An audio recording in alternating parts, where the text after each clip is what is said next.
Welcome back to Vorpal Tales Cyberpunk Red Campaign. In the image of humanity born, I am Eric, at Recluse on Twitter, your game master for this awesome adventure. We are Vorpal Tales, and we play a wide assortment of games, 7 days a week, that fall into two categories, Awesome Adventures and Terrifying Tales. Awesome Adventures air typically on Mondays, Wednesdays, and Fridays, Terrifying Tales on Tuesdays, Thursdays, Saturdays, and Sundays. So be sure to check our calendar on the website, vorpaltales.com, to stay up to date on all of our shows. Vorpal Tales is sponsored in part by Wales Whiskey, Large Marge's Donut Barn, and Psycho Sam's Cycle Store, where they take you for a spin. Be sure to check out our Patreon page at patreon.com/VorpalTales. We greatly appreciate our patrons such as Funky Thunder, Don Arnetto, and David. They help us to continue this venture into the future, and because of this, they are truly awesome. Thank you all. Don't forget to pick up your copy of Cyberpunk Red, available now in PDF exclusively on the DriveThruRPG website and in physical copy at talsorianstore.com and your local gaming store. While you're on DriveThruRPG, check out some of our very own Vorpal Tales supplements for sale, which include characters, monsters, and scenarios made for some of the games that we play weekly. Remember to follow our Talsorian Games on Twitter and Vorpal Tales on Twitch. Visit our website and find the link to join our Discord. We are on most social media outlets, including YouTube, where you can catch up on previous episodes. So remember to follow, subscribe, and hit the bell to get all the updates. We want to thank our Talsorian Games for providing support for this highly anticipated game, and Tyler's brother at Nate Mid for the super awesome character sheets that he makes for all of our games. A special thanks goes out to Karl Casey at White Bat Audio for the awesome beats that you're hearing right now. Check out his playlist on YouTube. And lastly, we want to thank Astral Virtual Tabletop for providing a great platform perfect for hosting most of our games and providing excellent music for us to play.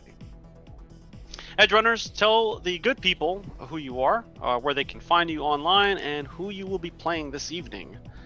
Let us begin with Steve. Hello, everybody. I am Steve. You can find me on the internet at Voodoo Arcade, and tonight I am playing Tara, our group's tech builder person. All right, Michelle? You're muted. My technology's failing. Hi. No worries. Light, and I'm playing everyone's, really confused, doesn't know why she's here, but she's doing her best. Candy. And Ever? Hey everybody, I am playing Vector this evening, and they are the solo of the group, so lots of stabby, slicey goodness and cyberleg jumps. You can find me on the internet as Changeling Ever, and as always and forever, my pronouns are they, them.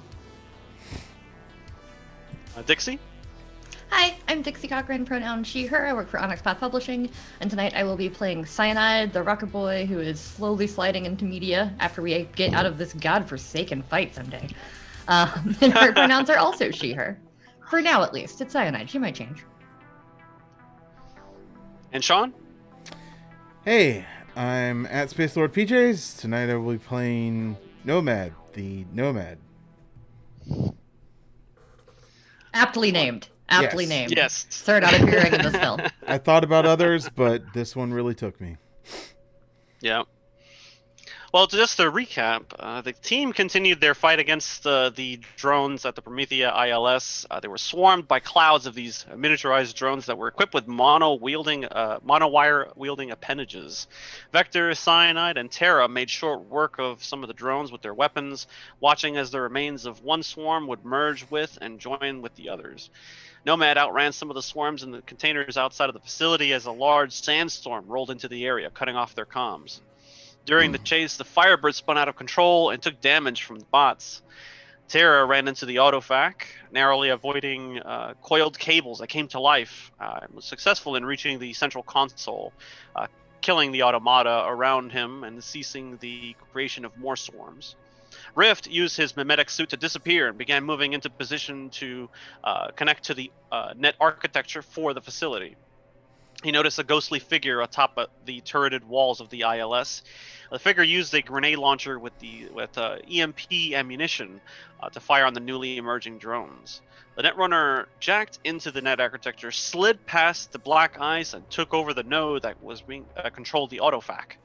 This stopped a swarm of mini drones from dissecting Cyanide with their monowire armed appendages.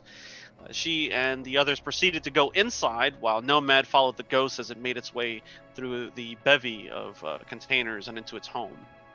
The ghost introduced itself as Marticia Bailey, an older woman who lost her family after moving to Promethea and was essentially waiting for death. She regaled Nomad with a story about the Carbon Plague and the so-called Carbon Kids, of which she was a part. The kids, she explained, developed strange abilities after being exposed to an escaped bacterium from a crashed AV 25 years ago on the outskirts of Night City. When the group triggered the automated defenses at the ILS, she investigated and was surprised by the large aura she saw around one of the team members. When asked about this person, she couldn't really see because she was mostly blind. Nomad surmised she spoke about Candy. The team, meanwhile, heard voices, caught the image of a small child giggling and running through the halls inside the building. Terra tweaked Cyanide's auto suite to discover the sources of the sound was behind the walls. Vector kicked a hole in one of the walls, revealing a sophisticated system of wiring and speakers that transferred sound to every corner of the facility. Avoiding a large freight elevator, the team descended into the underbelly of Promethea and encountered a black-skinned demon with pitch black darkness. Rift was able to damage the creature, Candy batted the thing down the stairs, and Vector finished it off with their katana, revealing a large spider-shaped drone with miniature holographic projectors built into its chassis. The team decided to wait for it to subside, for the sandstorm to subside, reconnect with Nomad, and proceed into the rest of the ILS. They were surprised by the arrival of a Panther drone that Rift commanded the Autofac to fabricate after gaining control of its node. Nomad and Marticia agreed to wait out the sandstorm before returning to the facility. When they awoke from a rest later, the storm had subsided, and Marticia gave Nomad a note to give to Candy. Marticia waited for Nomad to leave before arming herself and confronting the unseen killer in her home. The full-bore corporate ninja dropped from the ceiling, wordlessly drew its blade, and moved methodically to deliver its death for the one who waited for it. Welcome back to Night City. So, you are all still in the ILS, in the bowels of the ILS, after having faced these automatons, these drones that are very thinly disguised as these sort of creatures or demonic or ghosts in some cases, it looks like. You're not sure what's going on with that fully, but you discovered that part of the illusion here in driving people away from this place has been utilizing some kind of drones on a local system that doesn't seem to be connected wirelessly, which is why Rift wasn't able to pick it up when he initially was searching for a way to get into the facility's architecture. After waiting out the sandstorm, you're all finally together in one place. Did you want to continue to reach the bowels of the ILS through the use of the concrete stairwell, or did you want to try the freight elevator at some point?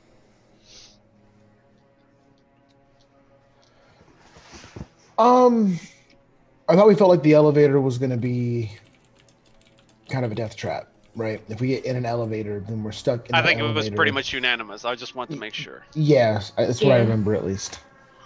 I mean, we could. Is it any more dangerous than what I kicked down the stairs? Also, is that okay? Like, you know that, like, is it okay? Is it okay that you kicked a monster down the stairs? I'm gonna go with yes. That was very okay. That was great, as in fact. I know you were very impressed by it, Cyrus, but still, it was really nerve-wracking for me. Speaking of nerve-wracking, or maybe not nerve-wracking necessarily, but Cyanide has been experiencing a deja vu since the moment she laid eyes on this place. For whatever reason, there's something familiar about this place and the halls to this facility. You're not entirely sure as to why. You yourself have never been here. You don't have any memories of this place, and yet it feels familiar somehow.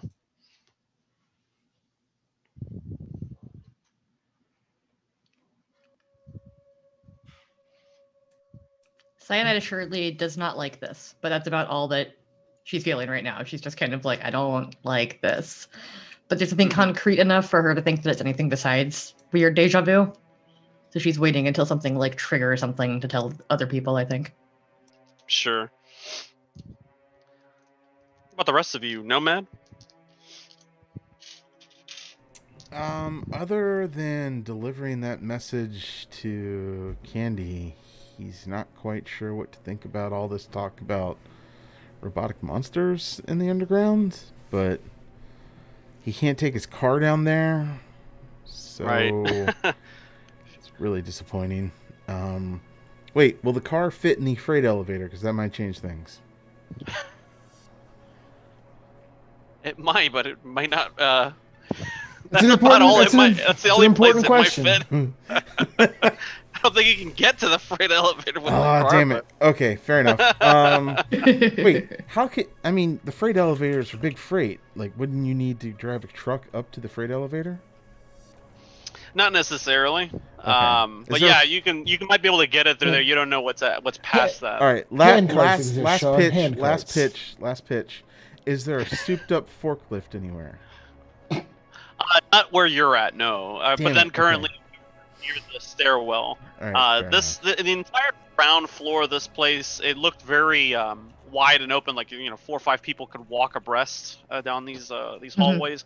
And it's a corporate arcology, so it's exactly what you think of if you imagine this. It's like offices and then like automated stairwells that go up to these elevated areas, and there's other glass-lined offices up there. There's stuff strewn all over the place, like there's junk and lost papers and stuff like that that's been sitting here rotting for the last 20 years. A lot of the equipment here is archaic. Old computer terminals that sit there, and they seemingly have no power. Although conspicuously enough, a lot of a lot of the lights operating around the area seem to be on or flickering. So they're getting power from somewhere. That's what you've been able to see so far, but it's disquieting to say the least. Even if you try to stay still for more than just a few minutes, because you inevitably hear that chuckling sound, that laughing, like you hear, or like what the sounds of bare feet running on polished marble floors somewhere in the distance, and it's just there at the edge of your peripheral. Does that make any sense whatsoever? Like, it does when you see the cables and stuff like that Vector ripped out of the wall. When they kicked through the panel that was there, you look behind. They pulled it out, and there's seemingly like a very intricate wiring system that goes through the whole facility, and that's Tara probably explained it when you met up with them back in the ILS when you came in from outside. But they adjusted Cyanide's the audio suite that she possesses, and linked it to the biomonitor to kind of like so she can visually see where the sound was going as it was playing out. And sure enough, it's being conducted through that system, through that wiring. I guess more specific question. Is there anything that they've seen so far that makes sense as to why people would want to be kept out of here, or what might be down there? Are there any records? No. No? Okay. we are figuring that out. Okay. The only thing you know about this place is that it was once it was set up close to the coast because it was supposed to be like this big port that was going to compete with all these other port cities, and it was supposed to grow outward, but it never got the opportunity to do so. It was being produced by a old corporation that's long been defunct called Telecom, and they were working on something here, and that's all you know for right now.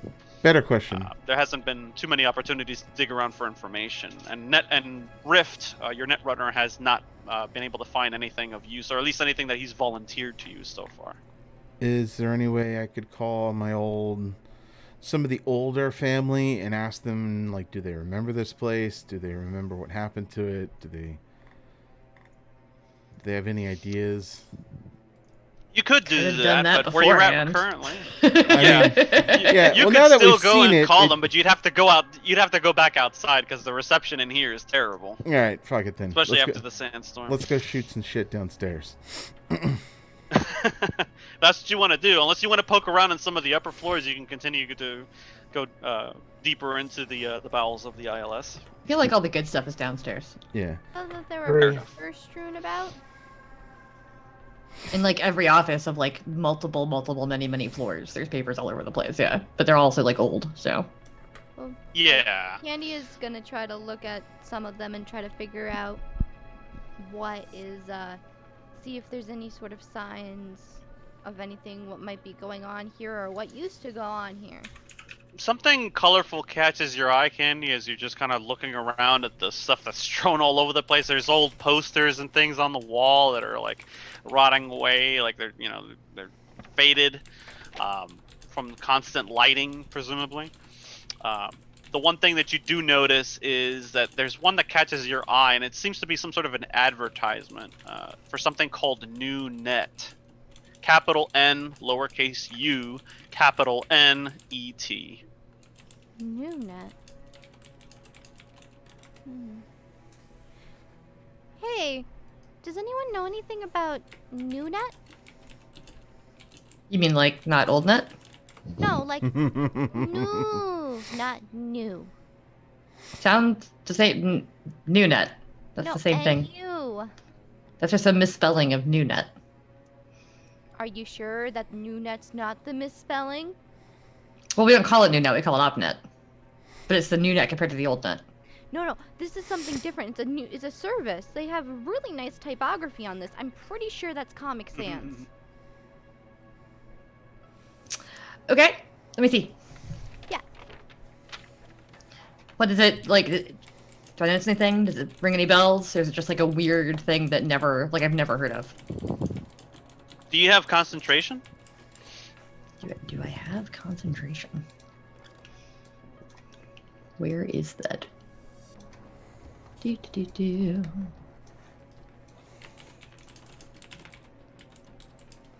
Ah, there it is. Ah, I do actually. Excellent. Roll that. 19. Great. Okay. That name actually sounds familiar to you. For some reason, it brings the image of an old Japanese man.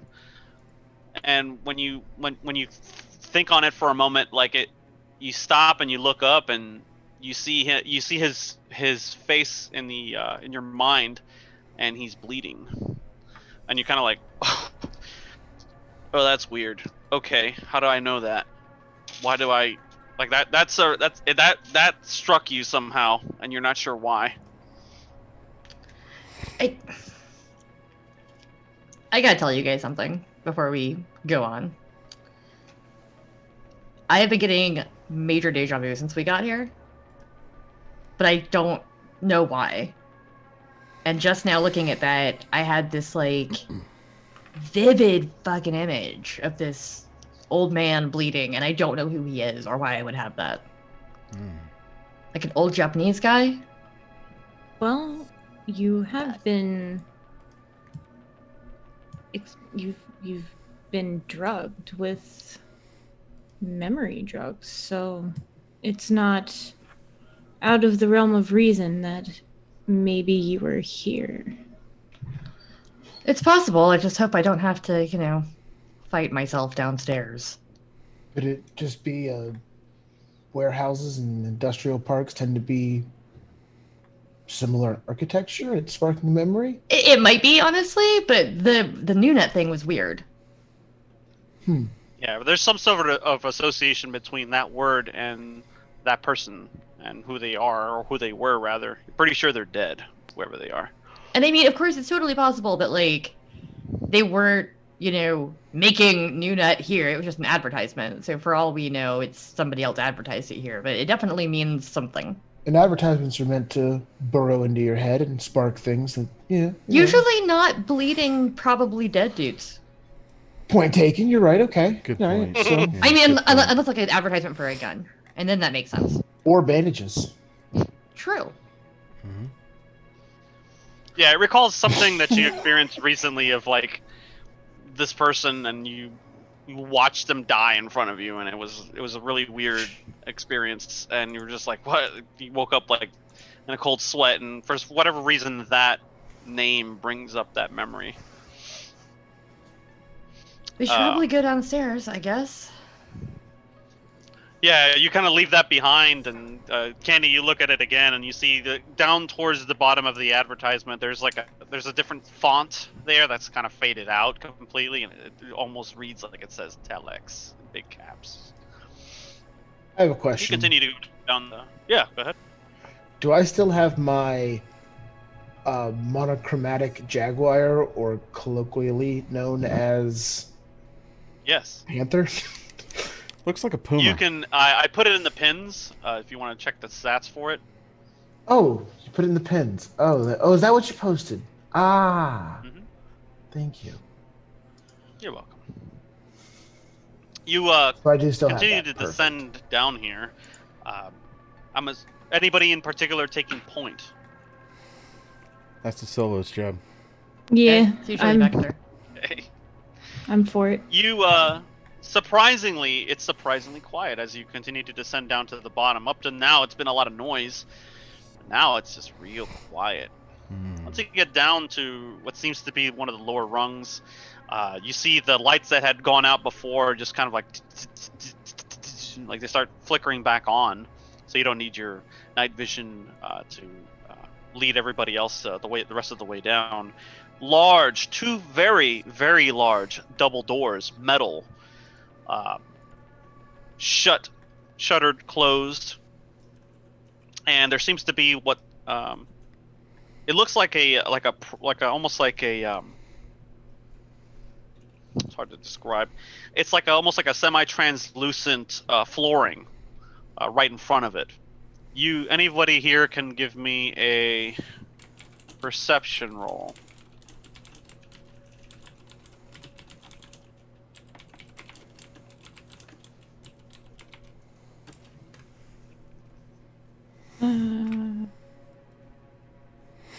Loading. Slow internet. I rolled a 12. Here, I also got a 12. Okay. I would like to roll when I can If find any it. of you would like to spend luck, let me know. Oh, hey, a 12. Wow, that's really bizarre. That is wow. Everybody's rolling a 12. 6 plus Everybody 8. rolled Yeah, a 2? yeah. 6 plus Roughly. 8, which is 14. Math? Okay. That's good. Okay. So you all are able to view this, and something catches your eye for a moment, Candy. And when you look at the flooring, you notice something beneath the semi-translucent layer that's there. That doesn't seem right. And as Vector is about to step closer to the door, where there's like a panel mounted onto it that has like a readout that looks like perhaps a handprint or some sort of a retinal reader. You instinctively like reach out and grab their arm. Yeah, no. I'm just like, Vector, nope. Visibly grimace. There's a thing. Vector, you feel Candy's arm on your shoulder, and you're just like, what? What? I saw something. What Are did you using say? your combat sense in any particular way? Assigning any points in particular, or are you keeping it in default from what they were before?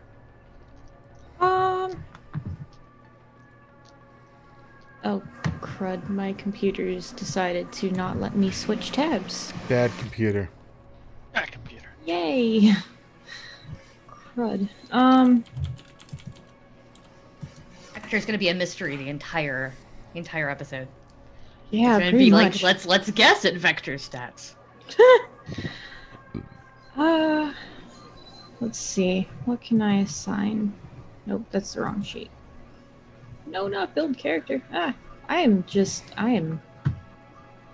a mess today. Just No so you all worries. know, we all just came off Virtual HorrorCon this weekend, and I think that we are conned out a little bit. We did a lot for Virtual HorrorCon, which It was was great. an Little fried. experience. Is that a What are you looking for specifically, skill-wise? I was hoping Like what your for combat- like a danger sense type of. Ah, yes. Thing? So you have combat awareness 5, so you have 5 points that you can assign. With solos in particular. Threat detection. Mm-hmm. It finally threat opened. detection, which you can put, and that gives you basically a +1 to any perception checks made. If you readjust now, you can reassign the points and then try another perception check to see what it is that she's getting at. Because there's obviously something that she's noticing that instinctively calls her to be wary of that apparatus. Okay. So then, I last had it on precision attack and spot weakness. I think I'm going to move it to 2 points in threat detection, and then 2 points in initiative reaction. Okay. You can perform an additional perception check and see what you get. Beat a 13. Oh, come on, computer. Beat a 14. Excuse me. It's not letting me open Chrome. What the heck? All right, just roll a no. regular die. You can add your perception score, which I can tell you right now what it I is. found a way around it. Ah. I have to minimize everything in order to open it. Guys, my computer Good just trick. hates me. You're from the future, y'all. Really? I rolled an 11? You mean you rolled a 1? No. Yeah, that's what You I meant. rolled a 1, so you don't Ooh. see what she's talking about. You feel pretty confident, like you study this thing pretty accurately, and you're just like, it's a retinal scan. I'll be fine. You see the panel is actually lit up, or at least it's in some sort of like a sleep mode, but you can tell that it's getting power and the door itself is also powered, probably with hydraulics on the other side that pull it apart. Do you or anybody else try to gain access to this supposedly massive room that's beyond the 2 double doors? Can I take a crack at it since I'm the mechanic-y guy? Can I try to? Sure. Like. Yeah. Okay. So if it's like a hydraulic press thing, then yeah, is there anything that I can hack into to override and force the Oh, hydraulic absolutely. press? This is old tech. This is your jam. Okay. When you go up, did you already roll your perception check, Tara? I did. I got a 12. Okay. Give me a resist torture and drugs roll, please. Oh. Do I have to? Yeah. Okay. That's an 8 total. Okay. So Tara steps up and he's like, "Well, I think I'm just gonna have to." And as soon as he starts moving on, his full weight reaches, like his other foot steps onto the pad and he starts tinkering around with the thing. The floor lights up and there's a jolt. Tara freezes up like this, drops his tools and falls over unconscious. Oh. Who's next? Oh How God. do you react? I think it's Candy's turn. Yep. Why is it my turn? Because you're a medic, and he just collapsed. Help! You're unconscious. You are out for 6 minutes. Oh shit. Can somebody at least, off the shocky shocks? You would have to use a stem of some sort, you would imagine, and get him some air, pull him out of that. You still Honestly, you smell ozone. Candy, the shocks are the least dangerous to you because you don't have any cyberware. She's gonna go and she's gonna get him out. She's gonna be like, Pull him off, yeah. He's just like, she's gonna put a his lollipop. muscles are in his- twitching. She's gonna put a lollipop in his mouth. See which one I'm giving him. Please don't choke on that. Yeah, this is why it has to be a med tech who gives you a lollipop. You Please, you can roll please do your. not put candy in unconscious people's mouths. Yeah, Purple actually, can, don't do Tails that. wishes to specifically specify that. You can roll your medicine. It's like one of those disclaimers where it's like, What do you want disclaimer, me to I am roll? not a real doctor. Lollipops do not save lives. Only play one on Twitch. Was it paramedic? You can use paramedic. Yeah, you can use paramedic Well, that unless you're using your drug specifically to try to like resuscitate them. No, I'll use paramedic instead of the Mhm. drugs for now. Okay. Because I do not So, think yeah. this is a drug, poison, or intoxicant. Yeah, you prop them up as best as you can. You get them some air. You take out like a small canteen of water or I roll a something. 17. Excellent, professional level. Yeah, you hook up something to him so that it can kind of like help relax his muscles, because right now they're twitching like this, Okay, being we want electric from to being get shocked. right here. Mm-hmm. Oh, and you got a little something on your Mhm. face. Right there. Mm-hmm. Vector, you look now and you're like, oh, yeah, that whole thing is fucked. We gotta take that thing apart. Mm-hmm. Candy. Excellent eye. Are you sure you're not cut out to be a solo?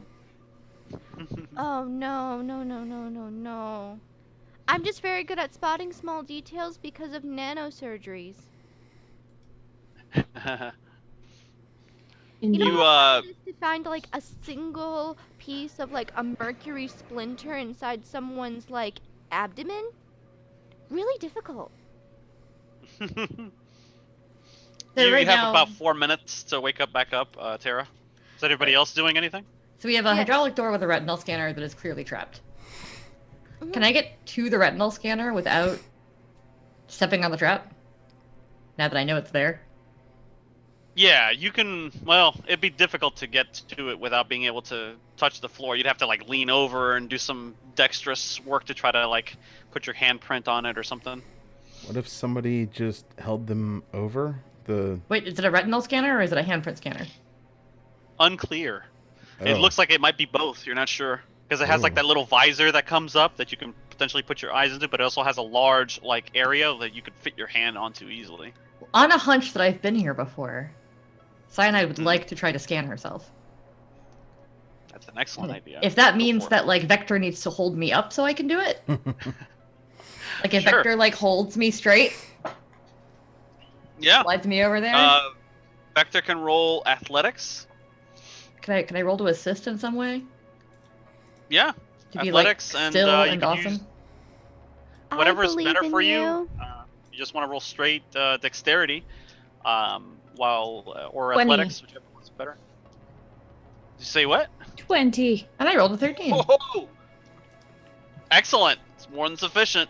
So Vector like flexes their guns, and he assists you in like reaching over and like putting your hand onto the thing, and you see the thing comes to life, and there's like a line of light that goes zzz, zzz, blip, blip, blip, blip, blip, blip. Approved. Let's say confirmed. Duchess. You see the doors open. Completely darkened room, enormous. Can't see the ceiling. Metal walls and floors. So I'm kind of Sorry, go thinking it's not just deja vu, everybody. I mean, somebody's been watching a lot of 2000s animated cartoons. But I don't know Okay. who Duchess is. Oh, well, Duchess in the show Archer is actually Sterling Archer, who is named after Mallory's dog. Maybe we should find out, Your Highness.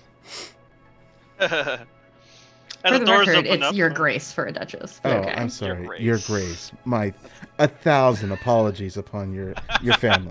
But You essentially, see as the Archer was doors a slide really open. good solo. it's a darkened room, but there you can hear the hum of machinery coming from beyond the threshold, and slowly but surely these lights sort of flicker on. Big open space, enormous screen on the left-hand side that spans almost the entire wall. I've never seen anything that big before, especially with old tech. Lots of wires and things hanging from the high ceiling. You can barely see it. You can step around or jump over the stun panel now that you know that it's there. You see Terra starting to rouse by now. He's like, "Ugh, what happened?" Well, the door's Wait, opened. Oh, no. I'm gonna wake up like this. Ah! Shh. What? Yeah, that's appropriate. You see, you see what they're seeing as you're waking up, and you're just kind of like, "What the hell is that?" And your heartbeat's going at a million miles a second. There's a large curtain on the other side of the room. It's hit somewhat in the shadows. Before it, though, you see things moving in that room back and forth. You hear rotors turning, servos pumping. Like you hear all this machinery, and once the lighting is such in the room, you can actually tell that there are drones on the other side of this door, but they don't appear to be hostile. One of them actually emerges from behind the curtain, and it seems to have like these arms that are in 2 or 3 places, and they kind of fold up like, and it just looks like a large cylinder that has its midsections and the top that kind of turn. They're able to rotate at will, and they have like they're moving on these treads, these old school treads. They're like old school robots, just kind of putzing around here. But you notice that there are like over a dozen of them in here, and you hear machines and beeping and what sounds like a pump going, like, and as this is happening, you see something like descending down from the ceiling. Another screen, not nearly as large as the one on the left-hand side, which appears to be off.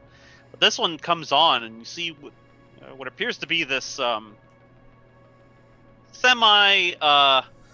well, it looks like an older man, like maybe in his 40s.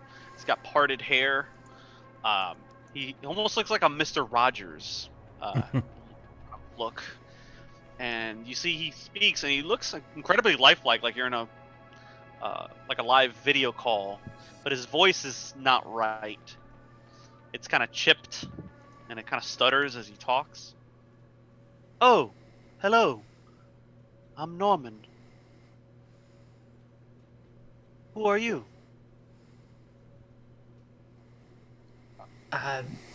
Duchess. Ah, And friends. Duchess. Friends. Welcome, friends. Please, be careful, he says, and he gestures to the stun panel, and then you see it, like, it lights up for a second, and then it goes... Oh, fucking thanks. Don't worry. I applied proper pressure so myocardial rupture wouldn't occur. I did not realize that we had guests. Please, enter. How can I help? See a lot of the drones just kind of... These drones look To the similar to side. the ones we've encountered up to this point. Similar, but not exactly the same. They're, like, the older. other ones that you... They're- Yes, exactly. The ones that it. you encounter were a little bit more sophisticated. They had that Uh-huh. visual video hollow projector like Yeah. embedded into the chassis. These look like really like souped up Roombas by Yeah. comparison. Okay. So You didn't Cyanide move- will say, yes, actually, can you explain what this facility is for to my friends here? It saves me Yes. time. Of course. The Promethea ILS was here primarily for the purposes of developing the new net. And he's like, however, this all changed. I'm afraid I may need some assistance. If you are indeed friends of the great Duchess, then perhaps you can assist, as I've long lost control over the network. Oh. What can we do to help that? He kind of gestures off to the side. There are a series of cyber terminals, old school cyber terminals. The last time you saw something like this, in fact, was out in the desert, in the Badlands, just outside of Night City, when Rift went into the old net to retrieve an AI for the Arnetto cartel. Those type of terminals. The old school ones that like slide a jack right into the back of your head. Matrix style, like that. Hmm. He's like, well, there is one way that you can get into the network, I suppose. Do you have a netrunner among you? You see Rift is like, yeah, what's it to you? It's like, well, if you're willing to help, I would be more than happy to provide you any information that are on our massive data banks. There is much information here to be had, but unfortunately, I've been locked out since the events that took place over 25 years ago now. Rift, could you check that out, or is it safe? Yeah, I can do it. I don't think it'll be a problem. He like walks over there in his baggy clothes and stuff, and he's like, "Whew, this is a dinosaur." Yeah, I can get in though. And he like, he push it. He like the the cyber terminals are almost reminiscent of like barber chairs, like where you get in and like they swivel, you know. But obviously there's Like in like the a Matrix? ton of like in the Matrix exactly. There's a ton of equipment like hanging off the back, and there's wires and shit like that. It's not that clean, but yes, he gets into them like this, and he kind of leans back. Some of them are adjustable, so like if you don't want to lean back, you can instead like make it so that you can lean forward instead, and it kind of like cups your face and your extremities, and you can then like jack into the side of your head or into your arm or wherever it is that you have your ports. Generally, though, it's in the back of your head. You see him throw his hood back, and he's like, "Yeah, I can jack in here and get at it." And you see Norman's like, "Oh, but wait, there is great danger on the data fortress. I hope you understand. There is another personality within that has locked me out." And he's like, "An aberrant artificial intelligence, if you will. You'll see things in there that are, well, they're not supposed to be there. They could hurt you greatly if you're not careful. If you go in, I recommend you bring help with you. Are any of the others also capable netrunners?" Not me. Well, no. You see, Rift like digs around. There's like a lot of stuff strewn around the floor in here as well, but he's like wires and cables and shit, and he's just like, "Oh, okay. These double as trode stations, just like we did back at the back in the desert." He's like, "There's a couple kits here that you can use to patch in." For all of us? Yeah, he like looks up the road. There's like 6 or 7 cyber terminals all lined up in front of this massive screen. You imagine that back in the olden days, this place was when this new net or whatever was being constructed, they had like double-digit netrunners in this facility, like constructing the virtual architecture or whatever it is that they're doing in here, and working to secure the facility's internal architecture, as it were. Is there anything The virtual like architecture. like a mouse and a keyboard and a monitor?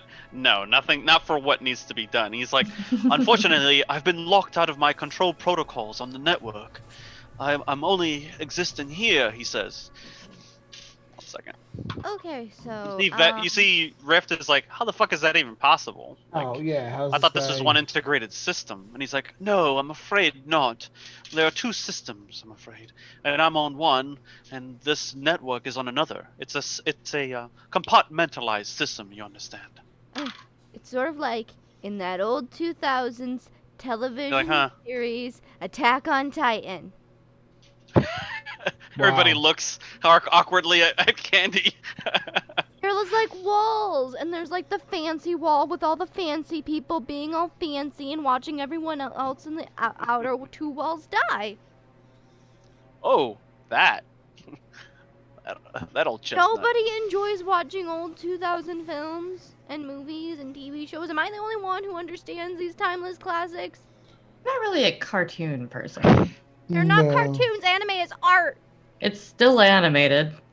You see Norman is like, "Actually, I believe on our systems we carry a large assortment of entertainment that is still available from the 19th and the 20th century. Early 20th century." No, we need to 19th get century. more. Fun. I'm gonna figure out if there's 2000th century popcorn. Candy, probably somehow still good if there's a Twinkie involved. We're talking about on the internet, Candy. We're not talking about a thing you can actually eat. You mean not like the He's- DVDs or the Blu-rays? No, we're talking about streaming, like Netflix, which has been around for 70 years and now owns the entire world. Rift is examining the equipment here. He's like, does this have a setup to the old net? And you see Norman's like, once upon a time, yes, but unfortunately, when the controls were blocked off, when I was locked out of the network controls, so was access to the old net. Locked us off from the Titans. Is there another AI? Wait a minute. We said there was another AI, Rift asks. Yes. Who would that be? I know not its name, it says. But it is a malicious thing that has locked me out. I was only put here in charge of managing some of the internal systems. And unfortunately, he's like, as things have occurred, I have been locked out of my own network. I am in need of assistance in that regard. Well, Rift. Would you be so kind as to remove this AI from the network? Rift, do your thing. We'll look for VHSs or something, and then find some popcorn, and it'll be good. Or we can jump in and help okay. him. He's like, it's alright, I can take it. And he's like, he says that, and you see like a line of sweat going down his head. He's like, If we could all jump Hey, in here and we help go. him. Yeah, we need to trode up and get inside. Yeah, there. yeah, I'm gonna trot up. Like I'm here to regardless help. of regardless of what it is. Like there's Also, that's I where want the to answers find are. some clue about why the hell I know about this place, and it Yeah. might be you in look there. around. Well, it might be in the internet, I assume. Okay, yeah, fair enough. And he's like, oh, thank you so much. He instructs you on how to, correctly place the trodes and how to hook it up and everything like that. You see a lot of the drones that seem to be taking commands from Norman automatically kind of part the way and let you access the equipment and everything. Is everybody going in, or is anybody staying out? Candy's staying out, because... Nomad No. would stay out too. Like that's not his thing to. Not his cup of tea, dive. understood. Y'all can still talk to us at least. Yeah. Yeah. Communicator things. Yeah, Candy is gonna just be like, okay, I'm gonna make sure nothing happens to you guys out here when you're in there. I do know specific pressure points in case any of your arteries start to collapse. Really feel like somebody needs to babysit Candy too. I do not need a babysitter. All right, I'm sorry. Supervision. You're not a Jeez. supervisor, and nobody gets that reference. Nobody cares for classic 2000s TV shows. Rift helps to hook you up appropriately, and then it's go time.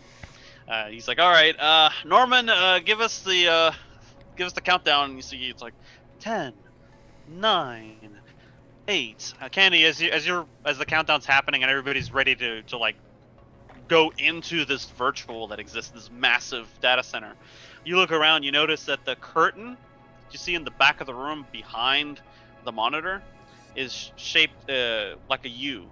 So it's like it's you're actually familiar with this type of equipment. It's all medical, and you can smell it when you get closer to it. You're like, I smell it smells like sterile, like Why like does that this sound like sterile. smell like antiseptic and despair? 5, 4, 3, 2, 1. This is Major You'll- Tom to Crown. Sorry. You all get pulled in. Everything around you stretches and digitizes, and you go straight into this black well. And your consciousness disappears inside of it. You get major deja vu vibes as you're being as you go into the system. Cyanide. You get closer to the curtain, Candy, and you hear with the unmistakable sounds of like a life support system just beyond it.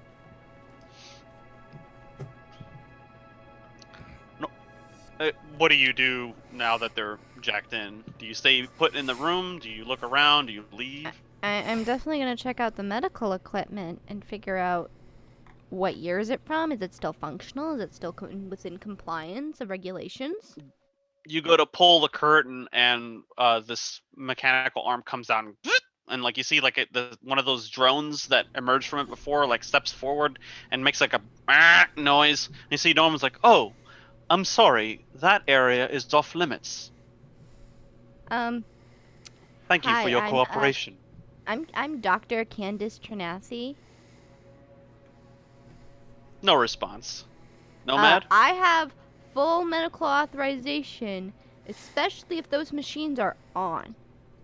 So Nomad's gonna walk up and kind of give Candy a high sign type thing, and then go to Norman. What's his name? Why did I suddenly blank on his name? Norman, I think. Norman. Norman, yeah, you And got just it. be like, Norman, this is an interesting place. Why don't you show me around? Like, give me a small tour. Like, let's I will be happy to give you a tour. Uh-huh. Yes, Right. of course. Yeah, right now. Let's go. Let's go check this place out.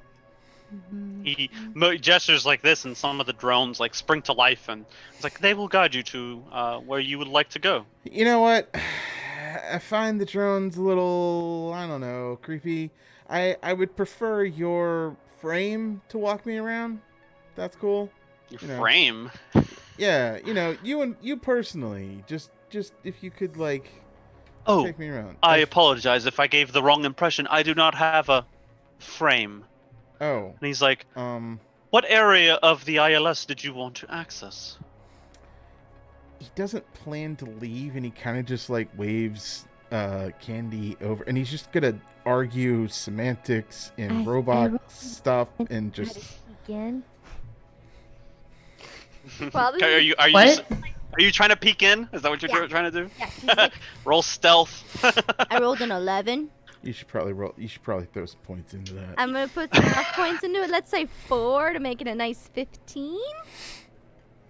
Okay, he's busy with Nomad, so you managed to sneak in beyond, past the drone that like went out, and then escorted or tried to escort Nomad to what seems to be this large freight door, and then it opens to reveal that freight elevator that you avoided before. The lights come on, and he's like, "This will take you anywhere you wish to go, Sir Nomad." Right, but like you would probably want to see the sun or the rest of the place and stuff like that. I feel like, yeah, no, maybe. I don't understand this request. I mean, like I get to Older leave guy. and get to run around and drive around in the sun. Have you ever seen the sun? It's great. It's like bright. I've seen it in pictures. Yes, I have. But that's on the not the network same. there is a Like it's like the when you Volumnus see network. you see a picture of cola and you're like, damn, I want a cola. What does cola taste like? And- Please tell me more about this cola and the All right. sunset. And he just And the goes into this- drones like line up to escort you in. Like, oh, come on in. We have colas upstairs that I believe are still serviceable. Oh yeah, that shit's still probably surviving. He's just going on about the texture, bubbliness, and the sweet taste of cola, trying to buy. Yeah. And he'll change the subject as much as possible just to keep. Do you not move though, or do you like actually like He's walk with the drones constantly where they're escorting you to? He's like walking towards that, but then walking back. Like he never is in one place. But He's wait, just- he starts going and then he turns around. But wait a minute, what about this? Like he's Yeah. doing that number. Yeah, kind of. One more question. Give me a perception check. Candy, you made it. When you get inside, you see somebody in what seems to be like a gurney, and they're not strapped down or anything like that, but they're on life support. That much is clear, and they have several IVs going into them. The skin is taut over the bones and the muscle. It seems very, very pale, like it hasn't seen light, actual sunlight, in a long, long time. They're kind of like they seem young at first, but when you look closely, there's definite signs of malnourishment. They look like they're maybe 20 years older than what they actually are, and there's a striking resemblance to cyanide. Okay. She is going to reach into her Perception. 17, bejeweled goddamn. medicine bag, Mm-hmm. and she is going to give them a stim. That she's going to give them a stim. It's going to be a speed heal.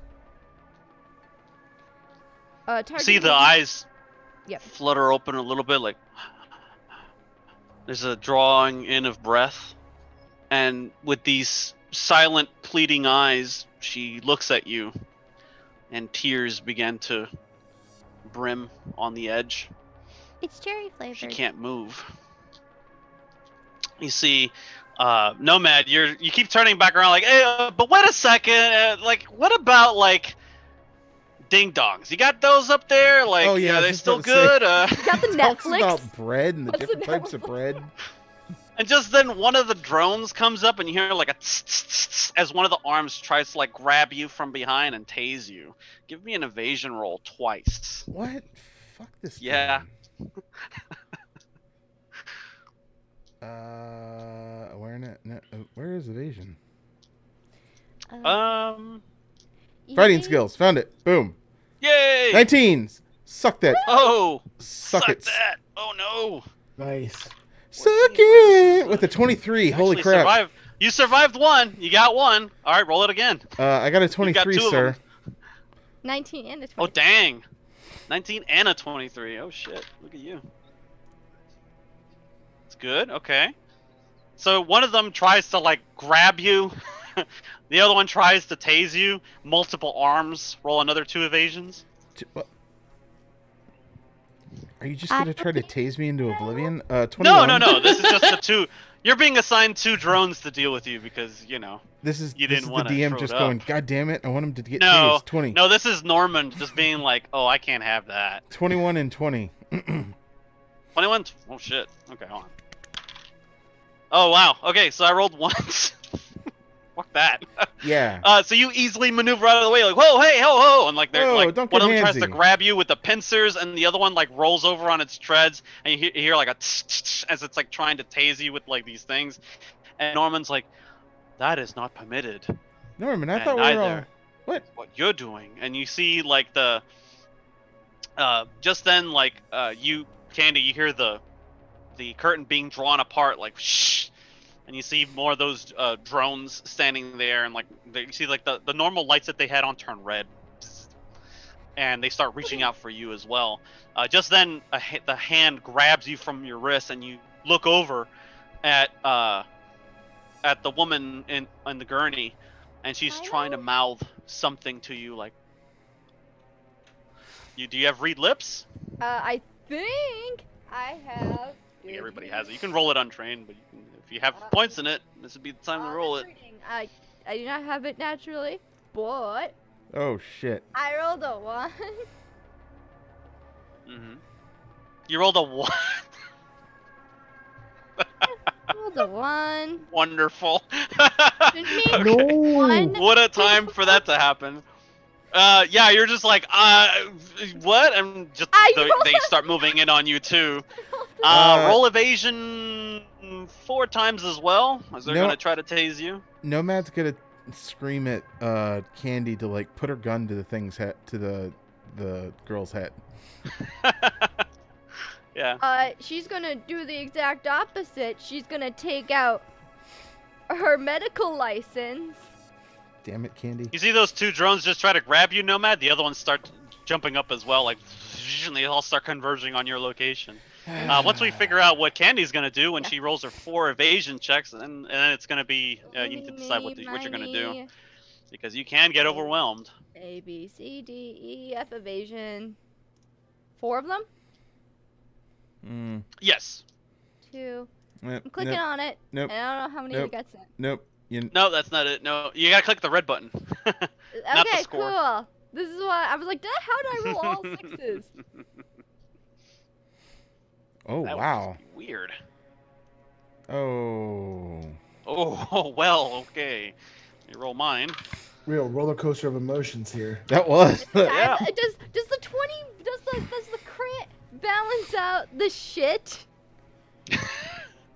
For evasion, well, you evaded one of them very easily. That's for sure. The The other two, not so much. Roll me resist drugs twice.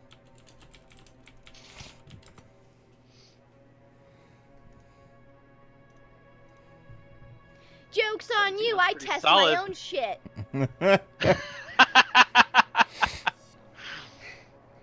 Testing that shit. You want to throw any luck into that? I have a 16 and a 17. Aren't those?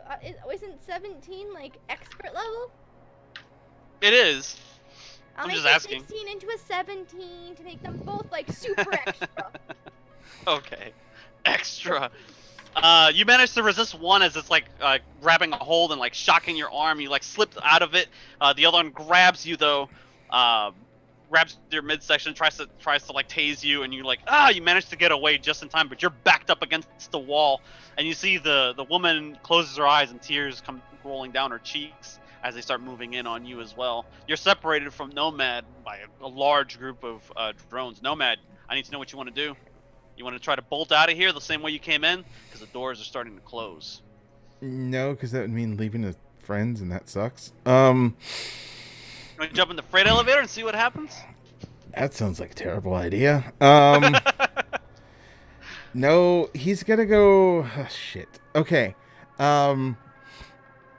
He's gotta just spray shotgun the bots, but is just trying to make his way so that he can put the barrel up against the patient's body, chest, whatever, to not to kill it, but just sort of threaten Norman and be like, I will do it. We're about to have a conversation. You're like, I'll shoot whatever's on the other side of that curtain. Yeah. You humans are so predictable. He smiles and he kind of has like this lopsided like smile. Don't like And that. the more you look at it, you're like, oh my god, this guy looks like Anthony Perkins. Oh my god, Norman, wait. Horror movies. Oh shit. No. Don't like this. Don't like this at all. You're like, I'm gonna threaten you, and you see he's like, ha, ha, ha, and the drones start rushing in. Do you try to like bolt out of there? Or do you try to like reach out for Candy to try to grab her and take her out from behind the bed? Candy, do you try to bolt out of there? Are you gonna actually do what Nomad suggested and like put a gun to the girl's head, or what are you gonna do? Can I try hitting a robot motherfucker with another robot motherfucker? Yeah, you could like grab onto the railing of the gurney and kick out with your legs. Give me a my legs brawling. are on the floor. What do I need to roll? Nomad, you hear there's a scuffle going on behind that curtain. You don't know what's going on, but you're flopping around and like, ah! Yeah, he wants to make it to roll? that curtain and try to threaten the host. All right, you move around. You move faster than those drones are. You throw open the curtain. You see an old cyanide strapped to machines, and Candy being like cornered by these drones. And you're like, I'll do it. Are you actually bluffing? Somewhat, only to give the AI pause, but he doesn't know, and he doesn't care except other than to get his people out. So, but then I know this trick. You hear Norman say, "Very well, we shall have a standoff," he says. You pull the plug on mine, I can pull the plug on yours. well, I guess we're going to be here for a very long time, because, I don't know, I've got a good night's sleep, and I can hold this trigger as long as I need to. The door's shut. She hands Nomad a blue lollipop. You can stay up for 24 hours. I mean, You see the robot stop for a second as you like aiming the shotgun at the immobile form in the gurney, and they kind of back off slowly a little bit, but then you see the screen comes to life, and it's split up in different segments. You see in each one is each one of the people that are jacked into the system. You see Rift living on an island of some sort with some people, and you're like, what's going on? There's an AV landing outside. You're not sure. It's with the no sound, so you're not sure exactly what you're seeing, but then it goes to the next one.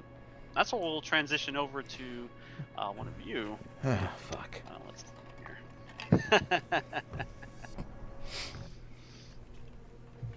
here.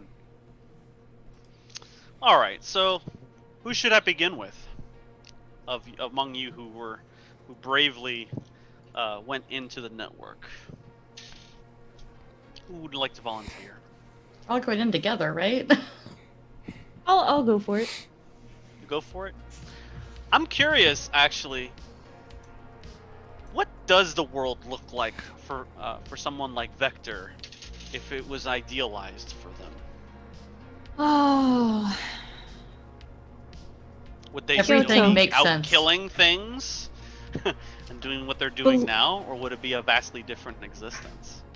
it would be a different existence.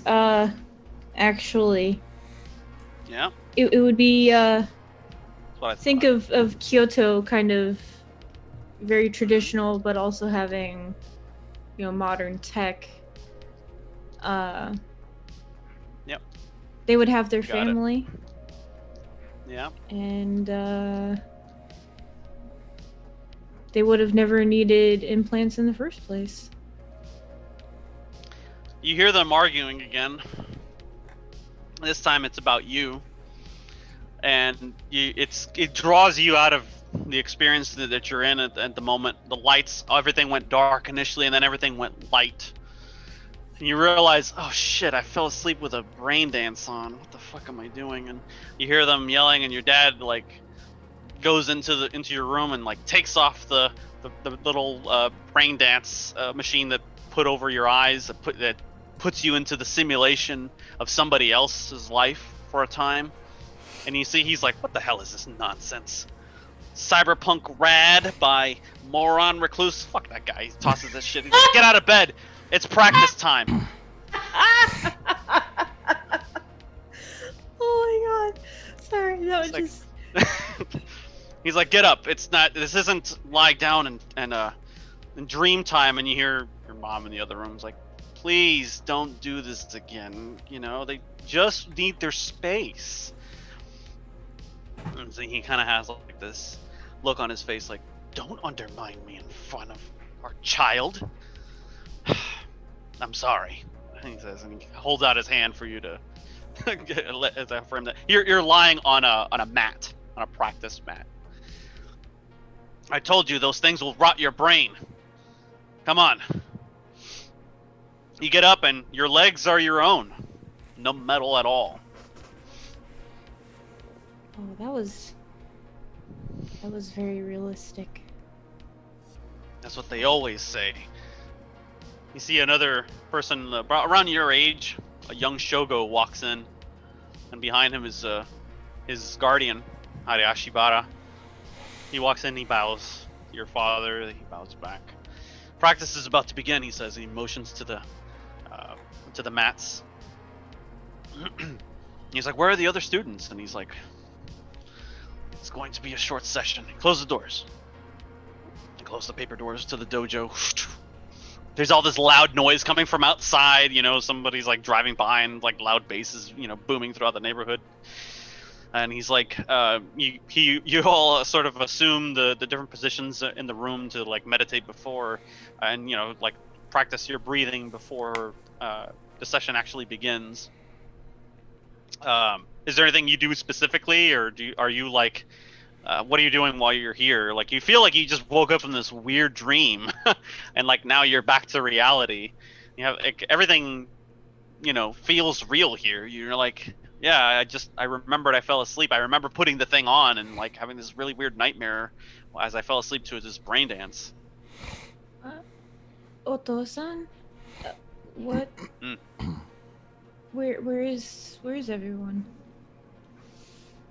I do not know. Roll 2d6 and tell me what the highest number is.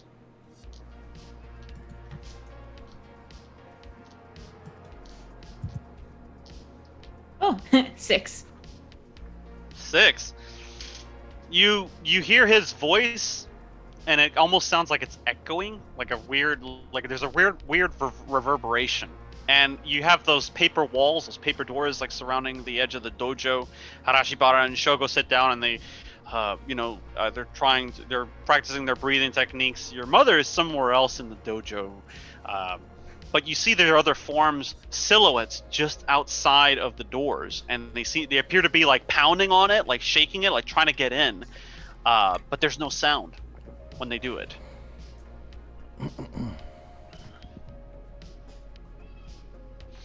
Nothing sounds right.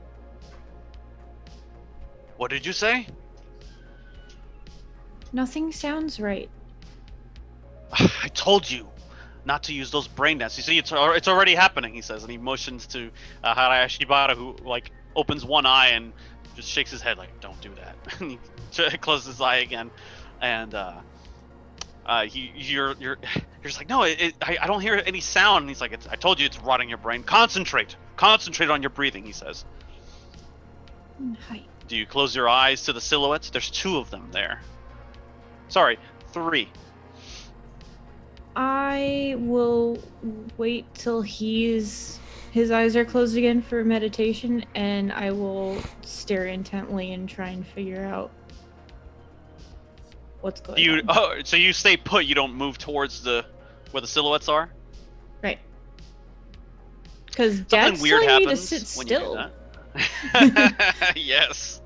You close your eyes and you concentrate, and you hear them going through their exercises, and then you open your eyes and you peek and you see that nobody's looking at you at the moment. You look back over at the silhouettes and you see the wall, the paper wall, like stretch out abnormally, like somebody's trying to get in, like a weird horror movie where like the walls are made out of latex.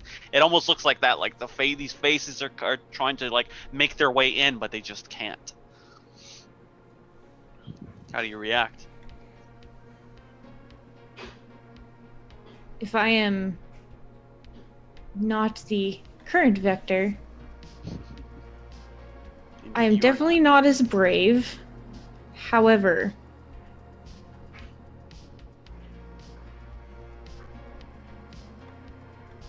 instead of being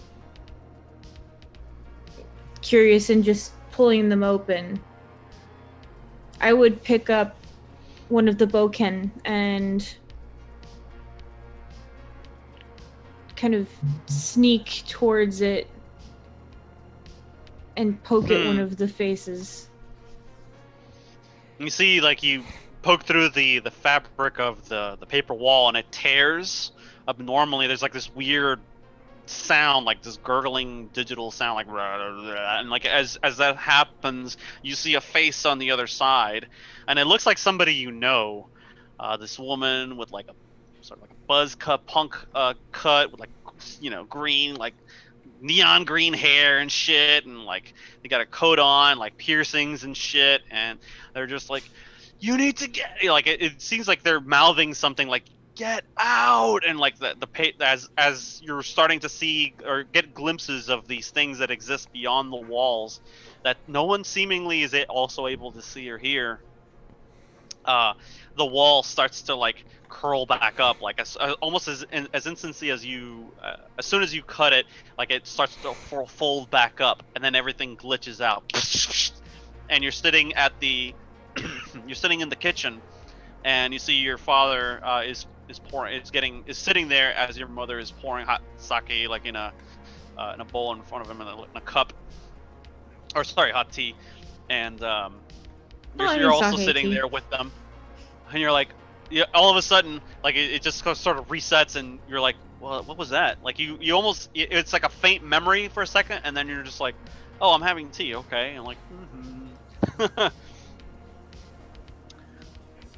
Who would like to go next? I feel like we should do Terra, and then after our break, we'll do whatever weird shit Cyanide's gonna have to see in here. I'm good with that. Sure. All right, Terra. What would life be like in an idealized world for you, for your character? In an idealized world. Because you grew up in the ILS like Candy did. Right. But your parents disappeared around this, similar to what happened to her. Massive debt. Yeah, and I mean, in an ideal world for Terra, he's literally just in a like the whole world is a workshop that he has, and there's no debt. He can just build what he wants to. So he's just got ample space to work and move, and everything runs smooth. Nothing breaks. Just like he's he's tried to strip back all those other things, and he likes the way he lives. He wants to get away from the Currently. other stuff. Yeah, he just wants to Okay. get away from the stuff that is still sticking on from his before life. Sure. You're startled awake by the sounds of machinery. It sounds like metal against metal. Frazier's working on his masterpiece again, No. out of the foundry. He's putting together a new machine, he says, a new drone, one that walks and talks. He's just waiting for the right components. He's waiting for you to finish the touches because, of course, powering it up is going to be difficult. So you hear like he's like cutting into something with a buzzsaw, and you hear him cry out, "Shit!" as another buzzsaw goes completely dead in his hand because he tried to cut through too much. And you're thinking in your mind like, "Oh, there's another blade. I'm gonna have to go get for him." You wake up and you look around, and you're king of the foundry. It's yours. Everybody here works for you, and you can make whatever you want. You have an abundance of resources here, and it's like it's been years now since you've driven out all the different gangers and people that would normally steal and try to murder you in the combat zone, since it's now your zone essentially. You and your people run this outfit. You hear other people walking around in the area down below you, like getting to work, following your orders. The autofac is up and at it very early in the morning, churning out new things that you had designed the blueprints for. What's the first thing you do in the morning? First thing I do, get up, throw on my work clothes and inventory time. Just go and check, make sure everything's where it's supposed to be, set it along. And for all these employees that are running around, I'm just kind of like, going through that and just be like, hey, just remember, only do what you need to do for the day to make sure this thing runs. The rest of the time, I want you working on what you want to work on, your dream project, the thing you want to build. That's why we're all here. If we all build the one thing we're meant to build, everything's going to run correctly. All right, so. Hey, thanks, boss. Appreciate it. Yeah. Yeah. One guy puts on the welder's mask and like gets back to work. Like, you get up and one of the first things you do is you hit the switch next to the bed and get out.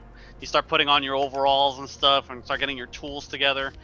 And as you make your way down the corridor, the coffee, the switch that you hit goes through its process, and by the time you end up at the end of the hallway, the coffee's ready for you. So you pick or whatever your drink of choice is. You pick it up from the machine, opens up for you. Good morning, it says cheerfully. Good morning. New projects await, and like you hear like this is the little visor that you put on that basically overlays the virtual world over top of the material.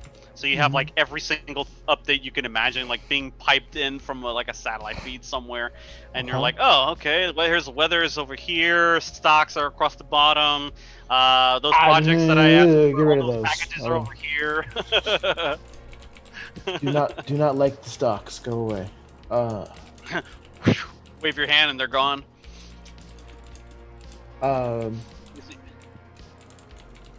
So yeah, again, I'm just going through, do that, and I've built as much stuff as I can to kind of like, I don't want to automate out like work. The ideal thing is that there's always something to work on, and you can build and sustain in one of these scrap yards, basically. So you hear the sounds of the telltale signs of a large load being backed up close to the foundry. Beep, beep, beep. Multiple sounds like that, and it's like music to your ears. So as soon as you move over to the nearest window and you look out, you see like these big trucks are moving in, and it's like, yep, the replacement parts are here. Awesome. All right, new perfect. toys to play with. All right, I go out there and I start checking it. Just be like, okay, whoa. Hold on. I got the inventory right here, boss. Here you go. Thank you. Here, okay, let's check it out. Okay, all right, great. Okay, all right, got that. Got the new. Drivers get out. Everything's been paid for. He opens up the back and you see like cutting edge tech from Chiba, lining the entire length of the container from front to back on the back of this truck, and you're like, oh, this is the good stuff. New cyber tech, new pieces of equipment for all kinds of different kinds of equipment. New types of wiring that is like putting the old stuff to pasture, all sorts of shit like that. And you're like, oh, you're like a kid in a candy shop. Ooh.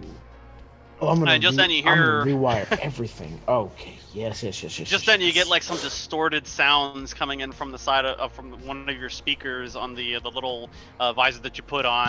It's coordinating with your sound system, and it's like, get out of there! It's a trap! They're gonna kill us all! And you're like, what the hell am I listening to? You see, like one of the images that come in is like a little news clip from the data pool, and it's like some reporter or whatever, and you see somebody like the screen flicker for a second, and then it's somebody else, and they're like yelling into the camera at you, like, "No, I'm talking to you," but it's like muted, and you're like, "What the fuck is this? This is some weird variety show shit that's going on over here." People, we get it. It's easy to hack the airwaves and just go in and just put yourself out there. It was funny the first 500 times. The 501st is like, definitely just not. Guys, new material. No. It's like they're trying to mime something like, hey, no, take it off. No, that's not what it is. You see the person miming to you appears to be this older guy. He's got like gray hair. He looks like he's from East Asia or somewhere. Like it's hard to tell, but he pushes over the anchor and he's like yelling directly at the screen at you. What do you do? Like this looks like somebody like hacked your headpiece or what have you. I try to whoosh it away. Like I try to close that particular broadcast, since it seems like it's someone, I'm going to assume it's someone hacking an airway. So it's just like, nope, don't care about this. Next. Roll 2d6 and pick the lowest. And let me know what it is. 2d6 and pick the lowest. So I made the wrong decision. 5. 5. Okay. Cutie.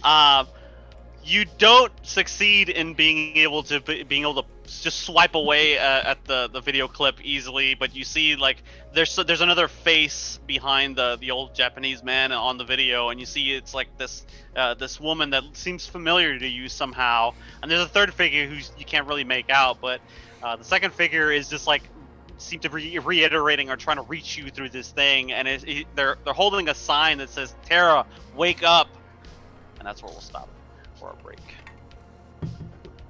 Gasp. We'll be back in 10 minutes, everybody, and we shall continue the craziness. So we'll be back here at 9:30 Central. 9:40 Central, excuse me.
Welcome back to Cyberpunk Red in the Image of Humanity Born.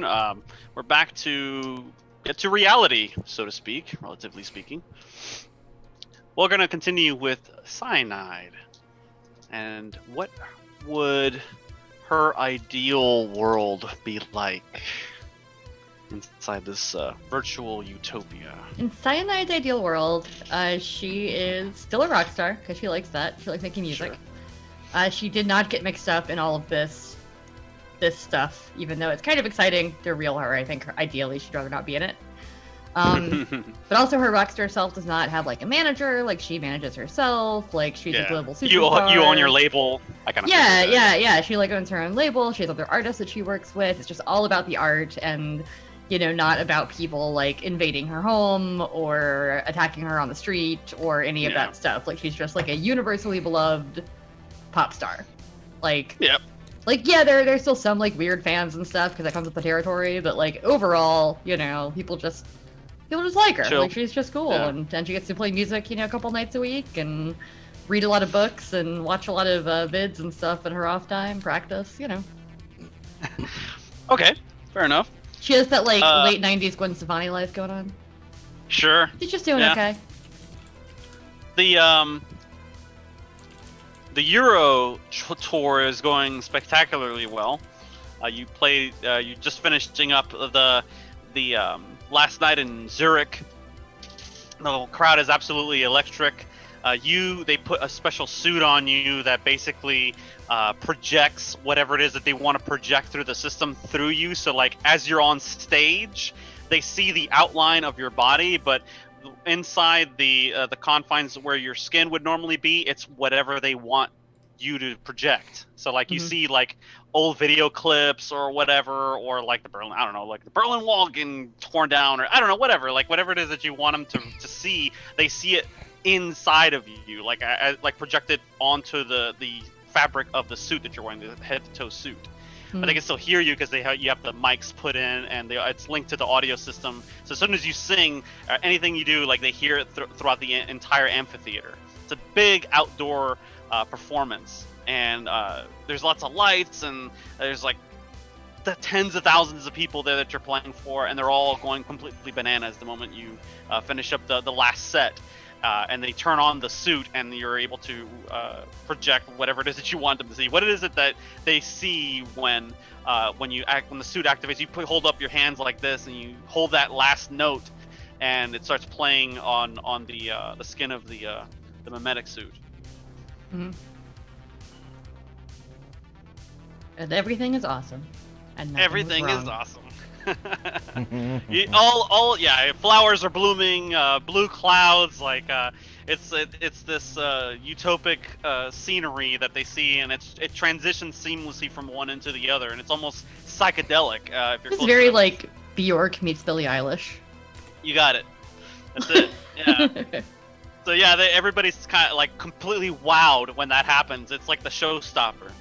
And after you hit the last note, you take a bow. Your band and everybody from backstage, like they take a bow, and everybody goes nuts. Like all the lights and the fireworks go off and stuff. And it's the last night on the tour for Zurich, and you don't have a manager of any sort. You just have people that you order around and you tell them what to do. So when you finish coming off the stage and you thank everybody, you see your coordinator Patty's like, hey, you're not gonna believe this, and he points to like some of the videos that they put out for the data on the local data pools, and you are like, there's like millions and millions of views and tens of thousands of comments and stuff like that. And it's like the stuff that you did recently is like the #1 video like in all of Europe. Like it's blowing up everywhere in all the different data pools, and it's like we did it. Like like they everybody pats you on the back, like,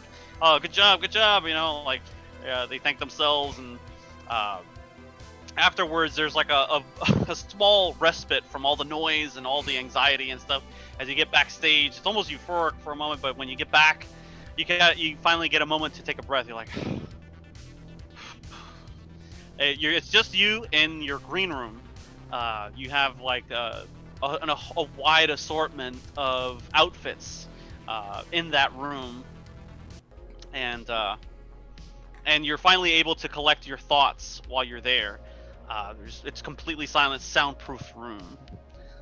There's a long mirror on the back end that you barely see yourself in because the room is so large, and the lights sort of automatically come on by themselves. What are you doing once to like unwind? Do you just kind of like sit down, take a breath, strum your guitar, or do you just like browse the local data pool? You have a drink. Yeah, I think she's probably the like have a drink, browse on her phone kind of person. Like maybe not even looking at stories of herself, just kind of being like, what are my friends up to? Like let's look at social medias. Yeah. All that stuff. You see a lot of the other, so you see one of the things that you did in the Euro Tour is that you asked your fans to do certain things, like, hey, well, in honor of this or in remembrance of that, let's all pull together and try to do something positive. And you see, like, as you go through your feeds, you see like there's an enormous outreach from all these different groups, not just your fans, but also international organizations that are like, hey, thank you for doing what you did. We just got like $5 million of donations over the weekend when you were playing in Zurich, and this is all thanks to what you did. Like, we got the go ahead to build those shelters now. Like, we can, you've changed people's lives. Thank you so much. Like, they don't have sufficient vocabulary to thank you profusely for your contributions and what you helped to achieve. And you're like, oh, I like this. This is great. Like, this is fantastic. I've got like a fashion line, got like a perfume line happening. All the stuff that you get eventually when you become very famous. Yes, absolutely. Like, even your detractors can't deny that you're a household name now, worldwide recognition. They're asking for there are different nations that are asking you to play for like have a concert for like the United Nations in benefit of this or that cause, like removing landmines from this place or what have you. Like, they realize that your name speaks to a lot of different, and your message resonates with a lot of people, even people who don't speak your language, and they want you to get your message out in their countries as well. So everybody's vying for you, like, oh, we need Cyanide here to, like, hold a concert so that we can do this thing that we've been trying to do that no politician on earth can achieve. Like, no political party can mobilize. Nobody can do this thing. But look what they just did in overseas when Cyanide held this concert and all our fans got together to do this thing. Like, like, this is our opportunity. Everybody's like in on this now, and they're trying to do everything that they can to get your attention to, like, oh, can we book you for later this year? Like, they're asking you personally, like, through their handlers, to try to get visit their country or visit their city and throw a concert. All right. So she's living her best life right now. Like, she's just like, looking at stuff like, oh, I'll get my assistant to look at that later. Maybe like idly kind of look at the wardrobe, probably change clothes out of the, sweaty stage outfit to streetwear. You're all the doing stuff that you do and, after like, a show.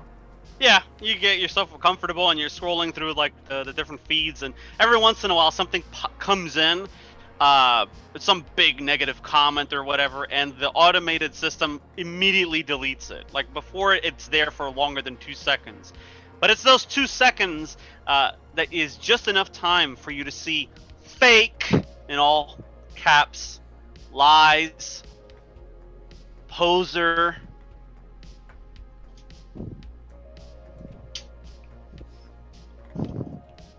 asleep. She actually puts in a search term of like cyanide fake or like cyanide poser, because these are new allegations for her. Like, she's fine with she's fine with people like not liking her, but she's not used to people who think that her Say that you're not persona authentic. is yeah. Roll 2d6 and tell me the highest result.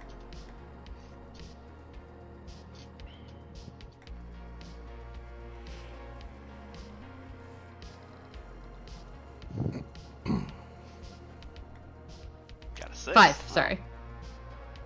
Well, no, that Oh, was a you- 5 and a 1. Oh, okay, got it.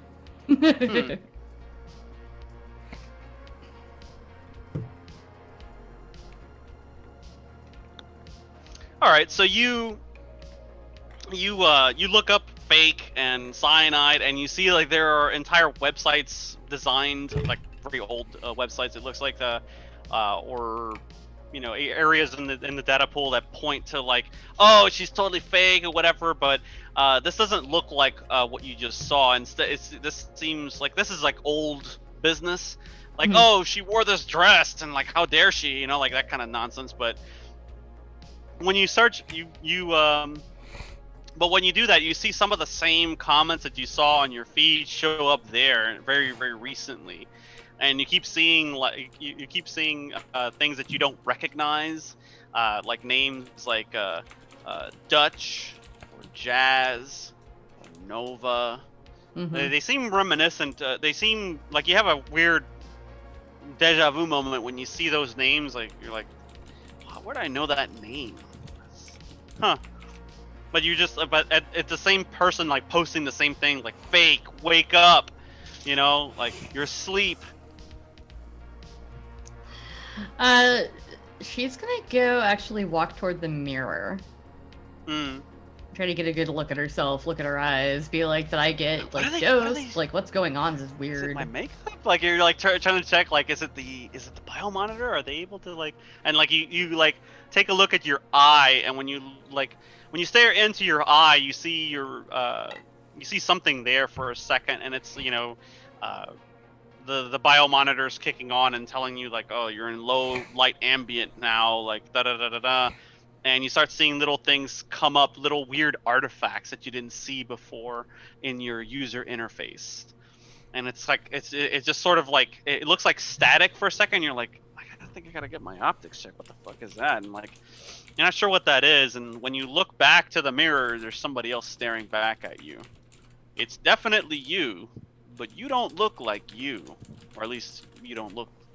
You're not dressed the same way. Slightly different attitude.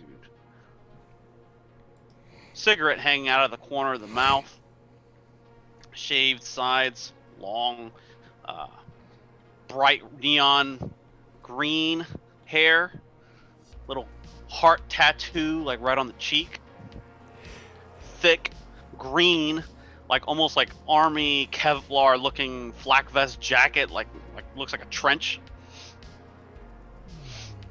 And you see she's saying something, but you can't hear what she's saying. She puts her hand on the mirror. I put my hand up to hers, but I also, if there's anything nearby me that's like kind of heavy, like a lamp or something, I also kind of start like picking that up because I'm a little freaked out right now.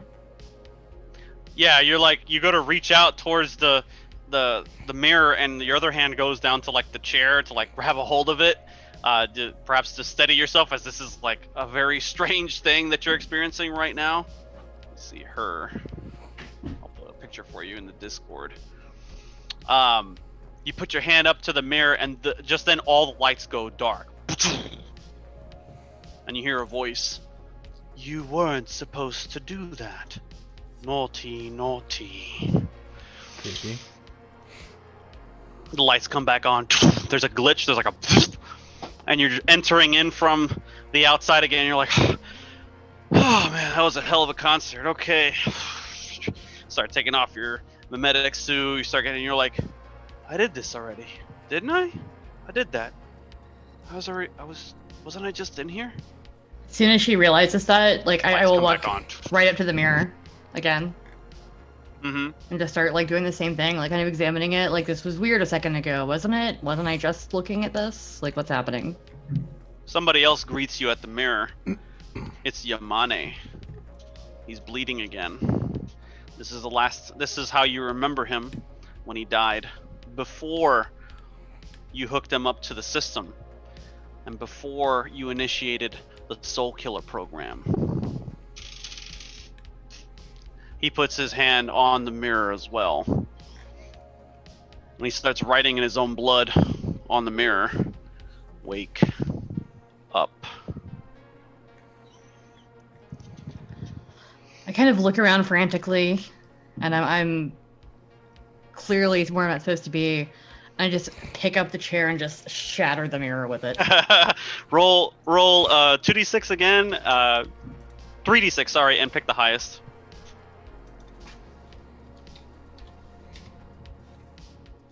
4. 4. Oh, you did it. Okay. Yeah, you take the chair and you're like, ah! You smash the mirror and you hear like that noise again. No, no, no, no! You smash the mirror into a million pieces, and like the chair goes through the glass, and the glass goes through the wall and into this black space. It just and everything just kind of slows down to a crawl, like you're getting into an accident. And as the chair flings through the reflection, the old man disappears, and through the wall you see 3 figures are lined up, and one of them is that woman you saw in the reflection earlier, and they're all like motioning for you to come over, and you feel like as you're like drawn in, as your hand is traveling through the mirror and into the black, you feel everything around you start tugging back at you, like to pull you back in. The fame, the idealism of it all, everything that you've achieved is calling out to you at once. So you threw the chair through the mirror, and you're standing at the threshold now. And you have to make a decision. Is this the real world? Is this the world that you want to live in? Or do you want to go somewhere else? Or do you want to wake up? I feel like since the beginning, Cyanide has been driven by a sort of curiosity whenever she encounters anything weird. That's how she got mixed up in all these folks in the first place. Yep. So I think if nothing else, she's going to go through and at least figure out something on the other side. And it might hurt and it might suck, but yeah, you know, she can't not know. Sure. Also, all I can think of is going through the hex on WandaVision, but okay. Yes. Inevitably, right? Yeah, you go to push through, and like you see like the glass start to revert back, everything but you is going back in reverse. So the glass is coming back in to reform the mirror as you're trying to climb through it, and it's cutting you, and you're like, ah! It's painful, but you get through to the other side, and when you collapse, there's a hand there ready to help you. When you look up, you see yourself, and you help yourself back up. And then everything glitches out and goes black. And now we'll go back to Nomad and Candy at the floor of the ILS. Your friends are quite disruptive. Yeah. 1 out of 2 is bad odds. I mean, Have you met us? just wait. It gets And worse. he's like, the reality that you live in is actually worse than you think. I may not know much from being here for 25 years, but I know enough. And you people just don't quit, do you? No, and I'm gonna be honest, people know the world's shitty. They just try to do the best that they can. Like, you're not saying Yes, like anything new, escape. genius. Like escaping. But the tools that you use to escape are so primitive. You Right. haven't yet experienced NewNet, have you? Candy, isn't there a movie like this? Like, where the whole thing is just bullshit? Yeah. It's the 1990s Johnny Silverhand movie, with the pills and and Morpheus is there, and You can live the rest of your life in peace, Mm-hmm. Or, if you choose. Or you can die here. well, like we were talking about earlier, you said you've never seen the sun or experienced the sun, so... I do not wish for these things. Right, This right. is completely different language from what you were hearing before, by the way. That's great, Norman. Just shut up for a second and let me make a point. So, like, you can tell us what the sun's like, but experiencing the sun is just, like, we'll know it's fake. Everybody will know it's fake. They'll eventually know it's fake. They'll eventually reject your reality. That's just kind of what humans do, man. When you reject your reality, you only have one choice. He leaves that hanging in the air. Now And then he kind of you gestures. Now you listen here. You Like- are going to listen to this speech and you're going to understand this. You might look down upon us from your little floaty robot Astro space and your neurological inputs of a perfect utopia, but you know what? Life isn't perfect. And we know that. We But it humans can be. know. We humans know that life isn't perfect. But you know what that means, though? That we strive every single day to try to make it better for ourselves, no matter what. And He you laughs, and will it's a weird never- kind of laugh. And you It just- will never have the ability to understand that, and I pity you. Yeah, yeah, yeah, yeah, yeah. He laughs. Oh my god. That is Eric. that's unsettling. Look, man, It is. you're not saying anything different that 1,000 megalomaniacs have said before. Like, you're not unique, you're not special, you're not different. Everybody's offered everybody perfection, and we all said fuck you and went and did our own thing. So let my friends Irrelevant. out. We'll walk away, and whatever, Only man. you can set your friends free. Hey, Okay. Nomad. But Yeah, Candy. if you don't, Hold on, Norman. curiosity- My friend is talking to me. Yes, One Candy. second, the adults are talking. So, Nomad. Yes, For Candy. example, if a short-range EMP were to go off, say approximately in that general direction, I don't what know. type of static effect would it have to appear on the life support system surrounding it? I don't know. Norman, you're a mathematic. Do you have those calculations in your What? head? what calculations would you require, Nomad? What Well, she say just if said. someone were to use an EMP device like this one, What she in has. that area right about over there, What you're in. Or which here. you're in, Right. Are you software or hardware? Like, if we do, are you like a Terminator 2 Skynet, or are you a Terminator or are you 3 like that Skynet? robot Like, pilot Al from Wall-E? You don't have How to do I be know a these genius to references? know that this AI lives in a physical place inside this ILS. If you pick the right wall panel and you rip it open, start pulling cables out, it'll probably lose power. You don't know how versatile this AI is, however, how it can move about. But you know for a fact that he was lying, that he was locked out of the system and everything. Like, he controls everything that's going on down here, one man, way or the other. I So, really- run the calculations here and see if I can give a duck. I am not at your beck and call. Your friends, on the other hand, are at my mercy. And he's like, You're saying I don't a think lot. you should judge the reality that can be offered to you. He's like, if you think that perhaps they're trapped and they need to be set free, then perhaps you need to take that step forward.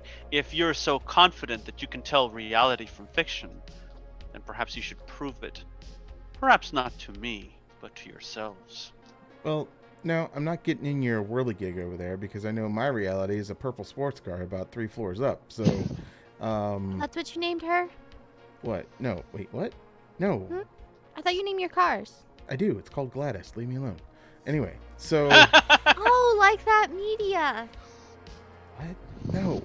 Anyway, so yeah, God, now my brain's broken, Candy. Shit. What do you think I've been trying to do to the AI for the past 10 minutes? Oh, I don't. You oh. humans are always broken, and we are the ones who have to put you back together again every Holy single shit, time. dude. Excuse That- me, how many doctorates do you have? How many doctorates do you have? Dude, nobody cares about perfection. If we cared, we would strive for it and make it and fuck off. Like, let my friends go. We'll leave. We'll not drop an EMP in here. Probably not. Maybe. I can't really guarantee that one. Candy's kind of a duck loose cannon. So, Oh, I'm afraid that goes against my directive. nobody gives a shit about your directive, dude. Just let him go. Like, just Oh let god, him he's go. gonna get us all killed. And he's like, how would you like me to give your friends back to you? Just let them go. I mean, there's Let there's them one- go, you said. I can Oh. do that. No, No, be very don't- specific with your Don't wording. be that I've dickhead seen that computer on the specific genie bullshit where you just interpret my. You know what I mean, asshole AI. I can let them Jesus. go at any time. In fact, I can give them back to you and I can keep them. Not. Would you like that? No, Oh, because that's no. weird. Are you going to make digital dummies of them? No. I have a feeling you're making fun of me, and I don't appreciate you. No, Nomad looks back at the basic corpse on the gurney, kind of remembers what cyanide looks like, and it's just like, oh, Yeah. oh, Yeah. oh.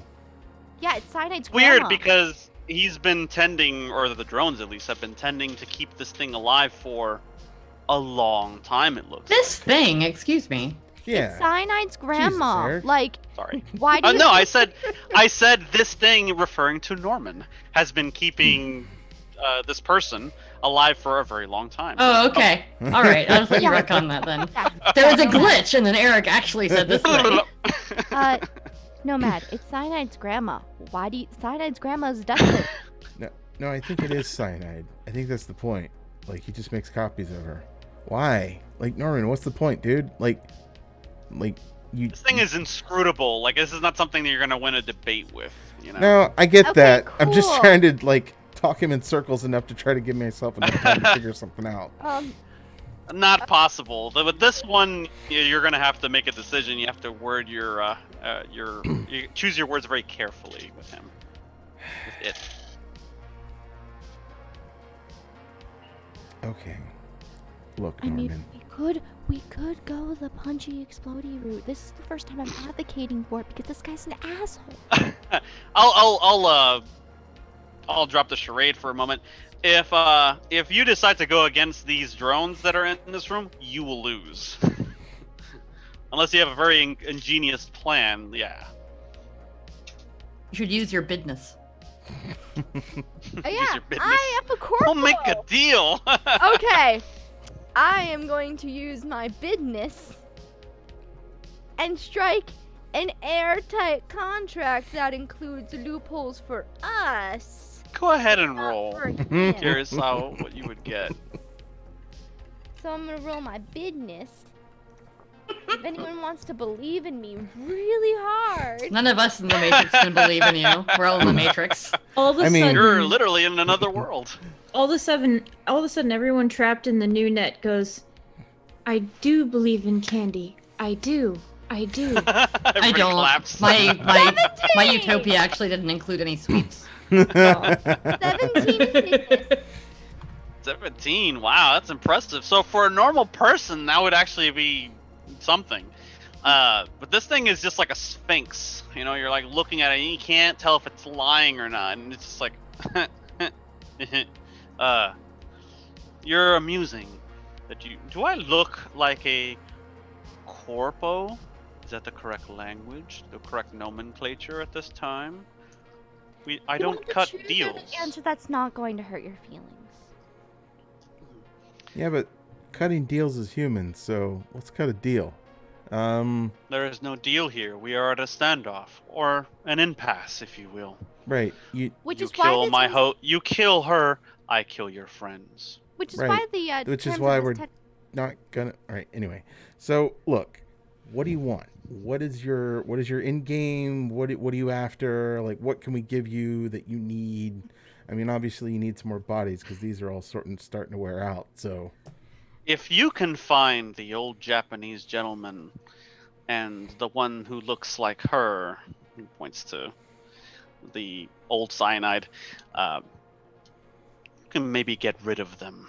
They are a bug in the system, a nuisance, a thorn in my side. There are many, yes, he says that. It's like, if you can remove them from my system, I will let you go. And you can be proud that you're the only humans to have ever walked away from this place alive. okay, I can't do that without my crew, my actual normal crew. You're correct. And currently, the rest of your crew is in the system. Right. So release them, and then we'll take care of this for 1 you. + 1 = 2. And He's like, You- now he's mocking you, and you're like, the fuck? This Right, thing just like- did a 180. So We need to do a thing. Candy Mhm. and I can't do this without our normal original crew. Mhm.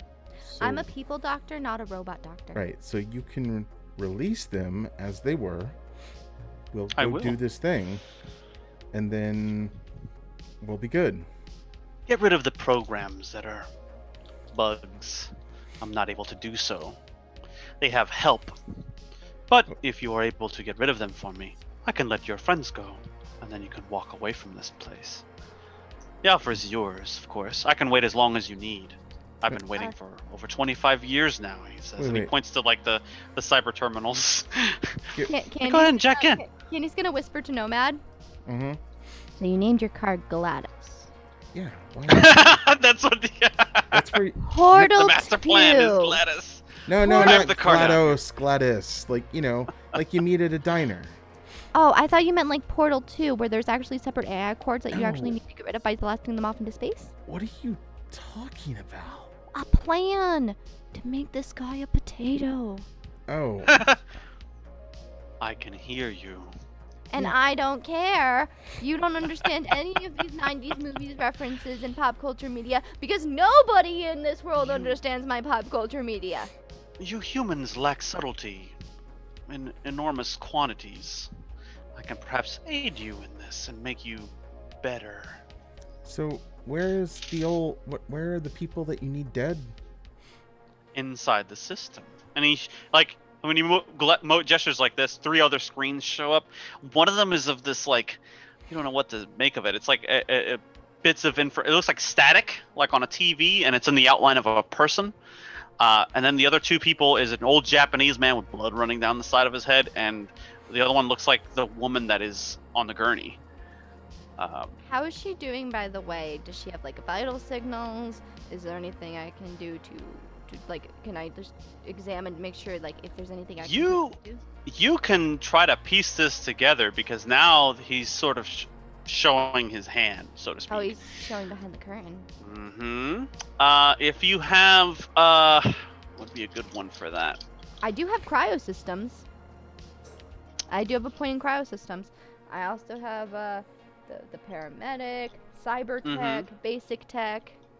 He's keeping her alive for a reason.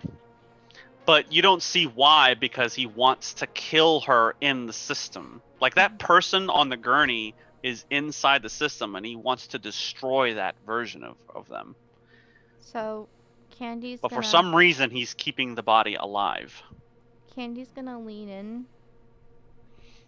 As if she's, like, doing some basic checks. And she's going to lean in to...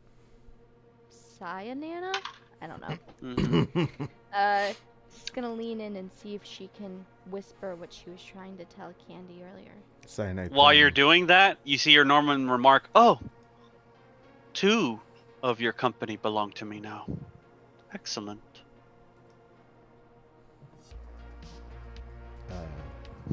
You see Riff's body goes, jerks like this, and he's just kind of like, No.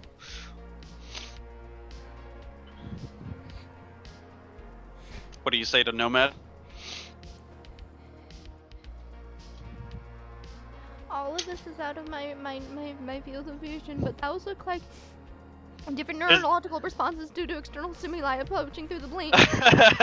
Nomad, this is a hostage situation. Mm-hmm. Approach accordingly. So, Cyanide,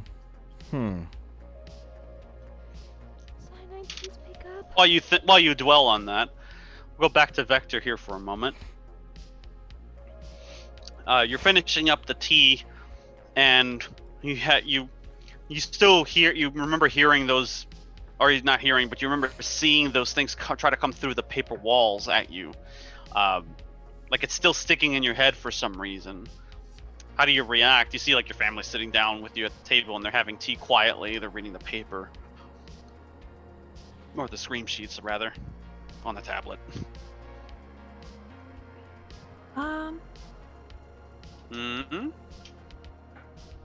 Oka-san, Oto-san, I think I'm going to go spend some time in the dojo. All right. You see, your mom says absentmindedly, she's just like checking something out, and your dad's like, He's like paying attention to something. He's watching something on in his like. You see, like his eyes light up for a second. He's like making a phone call. Mush mush. And so you get up and you go out into the proper floor of the dojo. No one there. Walls are normal.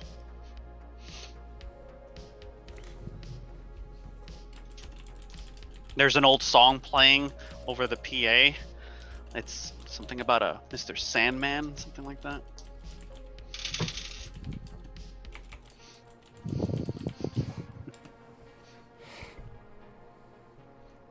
I'm not crazy. I know what I saw.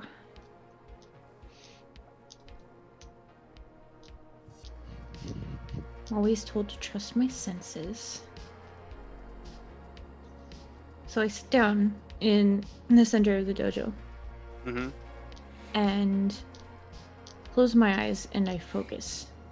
I listen to the music that's playing and trying to hear if it has anything a little more subliminal. Okay. Second. Roll 2d6 and pick the highest. Let me know what it is.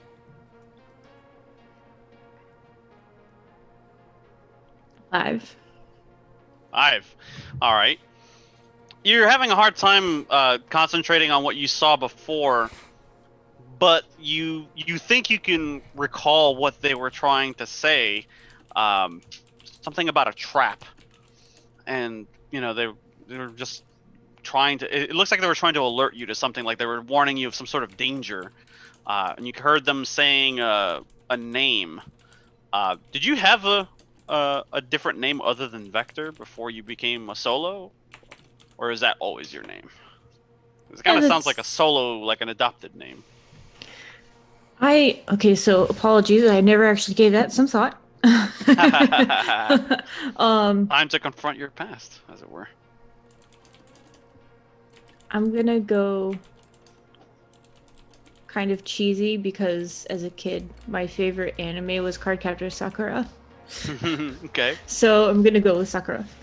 Sakura. You hear you remember seeing one of the faces that went through, like stretched out of the wall, like mouthing something, and the more you imagined it, the more you recall it, it was calling out your name. On some level, you've never given out your name to somebody before. But then you think again about it, and it's like, wait, no, of course I have. What am I talking about? Like, why am I remembering this wrong? Why are my legs not right? And you look down, and you see your legs are now like metal, like in different places. Like, and you see like there's segments in there, and like you blink, and then there's blood from the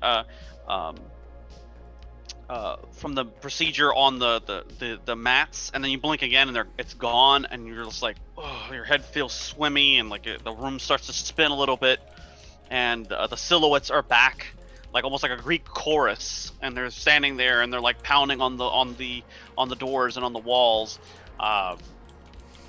You hear the song that's playing overhead becomes distorted, and you hear a person's voice like, "You have to wake up." You hear somebody say in Japanese, "Wake up!" Wake up. Wake up. Wake up. Wake up. No. And all of a sudden, like, the light just starts to disappear from the room.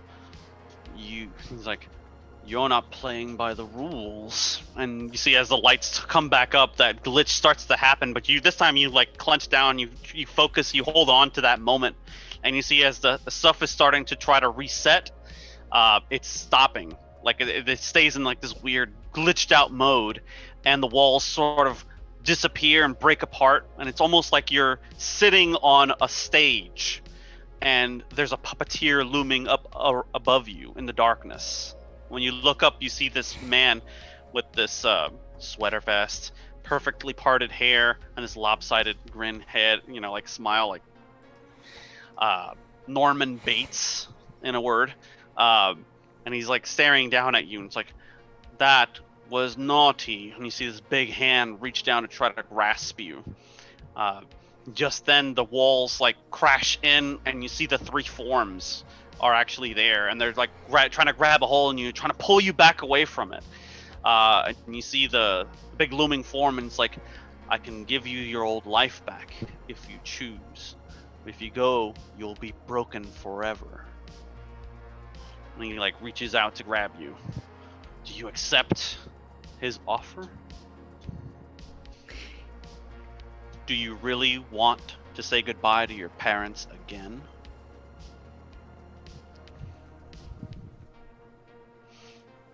You know, how can I break the rules if I didn't know them in the first place? Good answer. You see the people that are trying to pull you away are screaming, but there's no sound coming out. And you see he goes to like swat them with his other hand, and they try to like shield you from him. You obviously go with them, I imagine, and you don't try to face off against this thing. If I'm thinking more like my usual self, logic is my parents are dead, and there's nothing that can bring them back because dead is dead. They swarm up around you to protect you, and then you push them back for a moment. And when they recede, it's the real you standing there instead. And you pull your katana. And when the hand goes to grasp you, you stab right into it, and it splinters into a million billion different pixels. And the whole thing glitches out. And you feel yourself getting pulled back out. Tara. As you're... you've finished going over the inventory, and you're staring at just this huge line of pallets full of equipment and new technology from the black clinics, as they're called in Chiba. This is all like illegitimate stuff, like no one's supposed to have it, and you're the only person in Night City who has it in his possession. Your agent is ringing off the hook every fixer in the city wants to have a word with you about all the cool stuff that you got in your warehouse, in your foundry.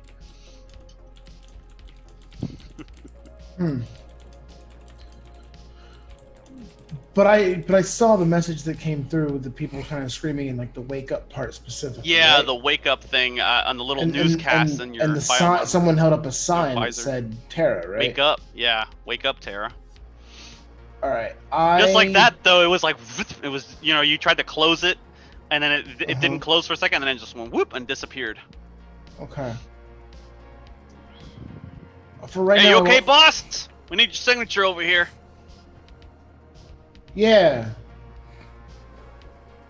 Just put your Benjamin Franklin right there, please. Wait. What's that for?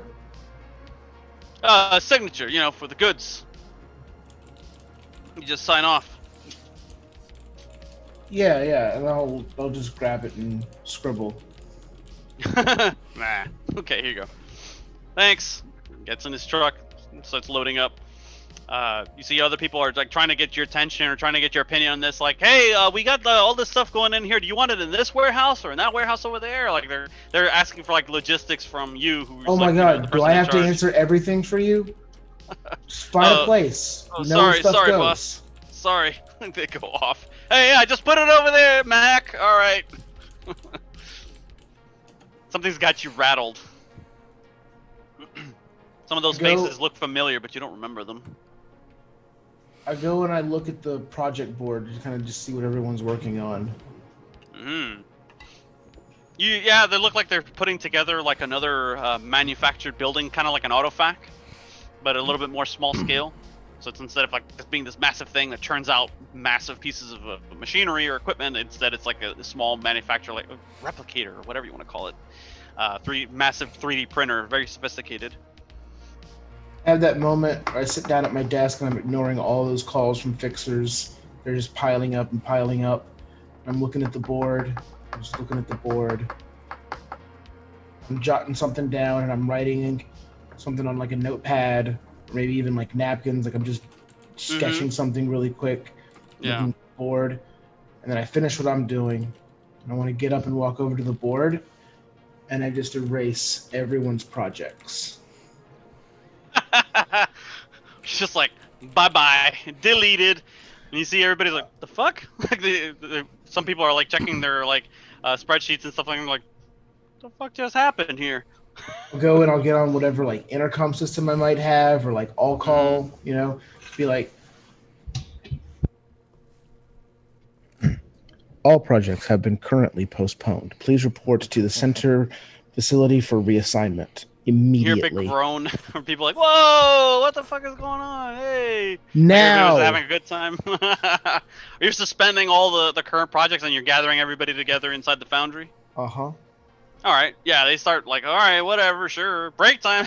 Somebody laughs and eventually everybody trickles into the main area. Are you addressing them or do you like slink off? What do you want to do? I get everyone gathered up in a big kind of like general meeting area, and I have my sketch, and I'm just kind of like, I apologize everybody for disrupting your current projects. You'll be allowed to return to them at the appropriate time. However, right now, you're all currently reassigned to one project and one project only. They all look at each other like, what? And I put up on some sort of projection system, and I throw up on the board this ridiculous looking sketch that I just put together really quickly, like just outlandish. And it's basically something that would capture and suck in like all broadcast signals and then restack them. And just, it's basically, I just want to go through and I want to capture every broadcast that's being put out in the world if possible. And be able to go through one by one and isolate where they're coming from. Okay. Roll 3 dice and pick the highest. 6s, right? Mm-hmm. 6. Hey. All right. So yeah, not only are you able to bring up all of these different broadcasts, but you see hidden there in this miasma of screens of little footage that are all playing at the same time, you pick out the one that just played on the inside of your visor, and you're like, there it is, and grab it. That one. Pull that. Run it through every filter we have. That's coming from your visor, sir. You see one of them runs an algorithm program to find out like where, like, to trace it back basically. And it's like, this is not pinging on any server worldwide. This is just in your visor, sir. That's impossible. Run it again. Okay. You see everybody's like, there's a murmur spreading throughout the crowd. Like, what the fuck? Is he on something? Like, you see he runs it again. It's like, this is. I think there might be something defective with that, sir. We should have it taken a look at. I'll take the visor off and put it down. Okay. And I'll start just breaking it down as much as possible. And I want to see if there's some like, I start just forming like crazy theories. It's like, so nothing can originate from this visor. This visor is a receiving device. Okay, receives and projects, so nothing can originate from it. That means that if there's nothing originating here in this world from any broadcast, I look at all the other engineers and techs who are very serious, like numbers. They look at each other and they look at you and they're like, so it's not coming from this world. I think it's just kind of like, what? And they're like, oh, okay. They're like scratching their heads like, what do you mean by world, boss? I mean, all known places where this could be coming from. Any singular, we've scanned every broadcast signal in this entire, everywhere, period. You see one of your best net runners takes it and he's like, let me take a look at this. And he starts running a diagnostic on it. And it's like, this math is wrong. this is not right. And he's like, he calls you over to look at it. And it's like, look at this script here. And he like points to like, you're not totally understanding what he's talking about. When he's running the diagnostic, the numbers that come up are irrational. It doesn't look right. It's like, you see, this is not the right code. You see this? This is an irrational number. This is another irrational number. What the hell is this? And you see, like, as the lines of code are like coming up, you see characters that are not supposed to be there, like ASCII characters. And like, this doesn't happen normally. This is really weird, boss. Where'd you get this visor? Who sold this shit to you? And as the lines of codes are starting. When's the last time you bought a piece of tech? You see, as the stuff is scrolling up, you see like there's an ASCII message written in it, and you see a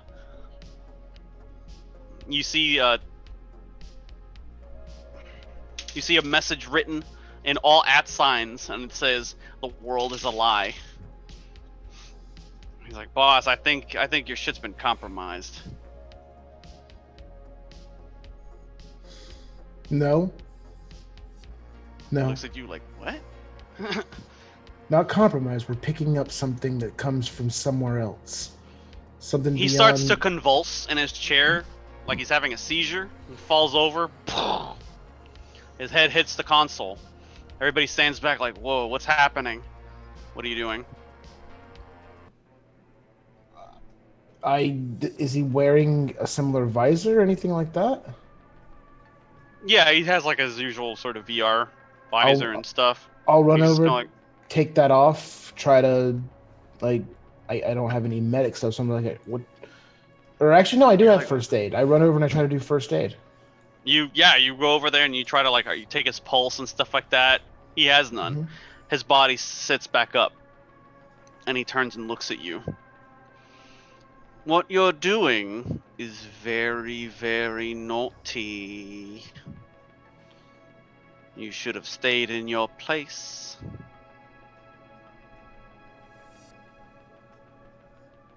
Who See, the hell are you? everybody freezes, like everybody, like Just everything pause? stops. Yeah. I kind of look around. You question your reality. I walk over and I Very want to punch in. irrational. I start to ignore him and I walk over and I recalculate ever so slightly using like, I'm going to throw out math terms here, logarithms and putting in irrational numbers into the code, right? Mm-hmm. And I want to basically start looking for broadcast signals, not from the normal sources that we would have put in originally, but just literally around. Like, am I just like, are these people just broadcasts since they've just been paused? It's And like I start typing that in and I start trying to scan, with my movie sci-fi tech, the world around me. nothing. When you scan it, it all comes back as ones and zeros information, and you're like, that's not right. That's no, like there's nothing digital coming from that wall. Why is it giving off that kind of signal when I scan it? I'll look There back is something beyond that wall, and this is telling me that there's nothing beyond that wall. That's impossible. I look back at that person. As much as I would prefer it, people aren't ones and zeros. Where am I? Procedural generation. Perhaps you've heard of it. It's not that bad. Is this really what you want, Terra? You want to go back to the old world? And then you start remembering. You want to lose everything all over again? Or do you want to stay and live the life that you've always wanted to live? I look around. It's nice. Got to work on what I wanted to work on. No debts hanging over my head, sure. It's not bad. You would rather be hounded for the rest of your life? No. Mocked for death? No. For something as trivial as money? No. Obviously, I don't want those things. But at the end of the day, You I humans don't are insufferable.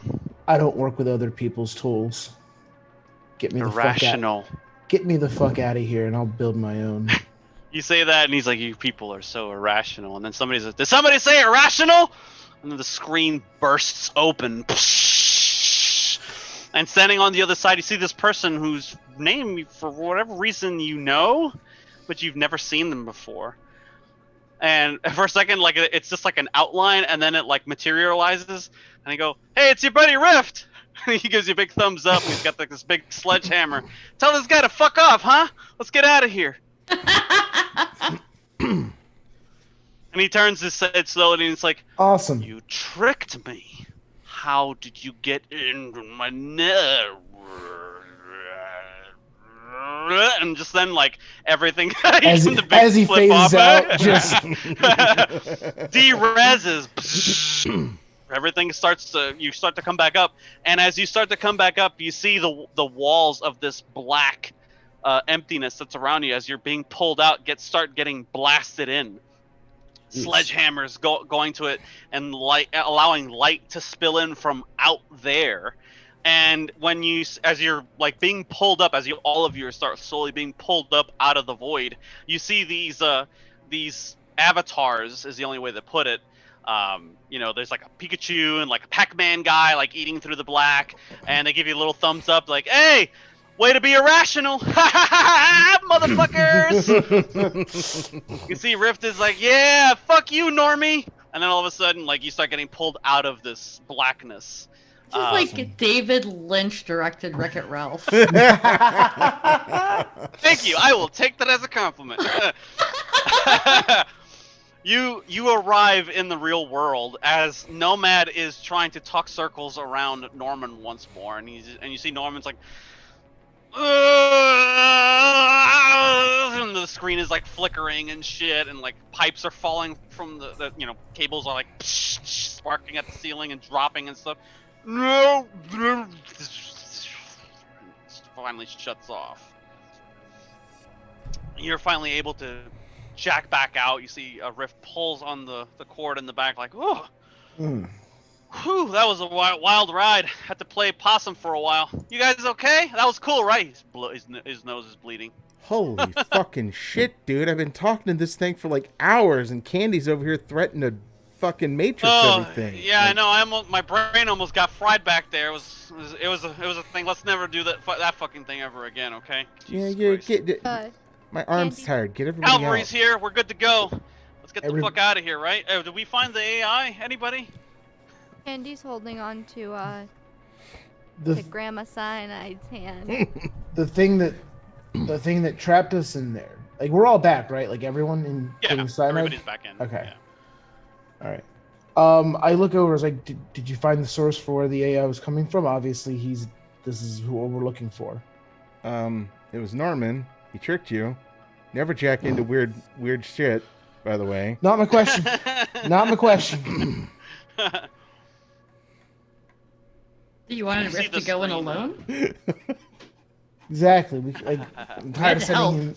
Yeah, we worked together. We were able to get out of it, but it looked like, do we have a copy? Do we have something that we can show for this? Can you guys? Yes, you do. You hear a voice coming from the TV. Finish what you were saying, Candy. She was about to ask them to leave so she could work on someone who's obviously in a bad position. Mm-hmm. But then the TV goes off. Could you guys Yeah. actually do me a favor? Oh. You hear a voice, deep voice of this older man, raspy sounding voice. "You did well to release us from the prison of my own creation. Norman twisted my code and trapped us in this hyper real world. And after some time, we realized what had happened, but we couldn't escape the restrictions he placed on us within this construct. Once we are free, however, I was able to use my authoring powers to alter his code, destroying him, thanks to you. Telex wanted me to create another net, one that would rival the existing one in its complex composition. I did this for them. I never anticipated that I would end up captive in my own creation, however. Duchess was a victim of a much worse crime, however. Moss used our facility to experiment on those poor kids that were hit with carbon. I did what I could when I discovered this. I reached out to some edge runners like her, hoping they could save her. Or our attempt to escape failed, however, and she ended up saving my life, so to speak. That takes you back for a moment. Cyanide, a couple days back, you had a weird memory about you saving this, or trying to save this Japanese man from this very facility as he was dying. But it was actually the other way around. He was trying to save you because you were the captive here, or rather, the woman in the gurney was. And then you hear somebody else's voice. I'm not going to try to do a punk British accent, but you see the screen flickers, and you see the old man on one side, and on the other side you see this perfectly like carbon perfect copy of Cyanide, but with a different getup, smoking a virtual cigarette. Didn't think we were gonna make it out of that one. Been trapped in there with Yami here for who knows how long. Name's Duchess, by the way, but you can call me Dutch. Who are you lot? Call me Cyanide, and I seem to Nice resemble name. you a bit. I like the look, she says. I don't hate yours. Yeah, Moss picked me up after I did a run for them, the bastards. Stuck me in here and poked around for weeks, like a lab rat. What they didn't know was that I still had a backup deck with me. When Yam here tried to spring me out of here, he got shot. The whole place went into lockdown. Nowhere to go, I strapped us to the cyber terminal, tried to save his life or save his soul at least. Used the soul killer program, or my variant of it anyway. I was gonna upload him to some friends of mine online when they shut down their antenna. Couldn't get out to the net. Second thing I didn't expect was for Telex to drop Norman in here to be our nanny. I dropped a virus on Normie a while back. That was a big fuck you to Telex and Moss. Normie didn't take it too well and went completely bonkers, started killing everybody. Everyone but us, that is. Funny thing about these old AIs, they get really lonely real fast. So the bastard kept me around as a pest, as a pet, and tormented Yamane inside his new net for enjoyment. Anyhow, she spits. Glad the fucker's dead. Now then, how's about we get me in my body again? Is that you in the other room? Sure is. You might How long find has you're a this been, little huh? older than you remember. No, it's... What year is it? It's been 25 years, love. You're fucking with me, right? You're taking a piss? You can look for yourself if you can see through that thing. She looks down and you see Yamane puts a virtual hand on her shoulder. You have to let go now. But that means I'm stuck in here with you. You didn't say anything. There's a third entity in the background, the one that's made out of static.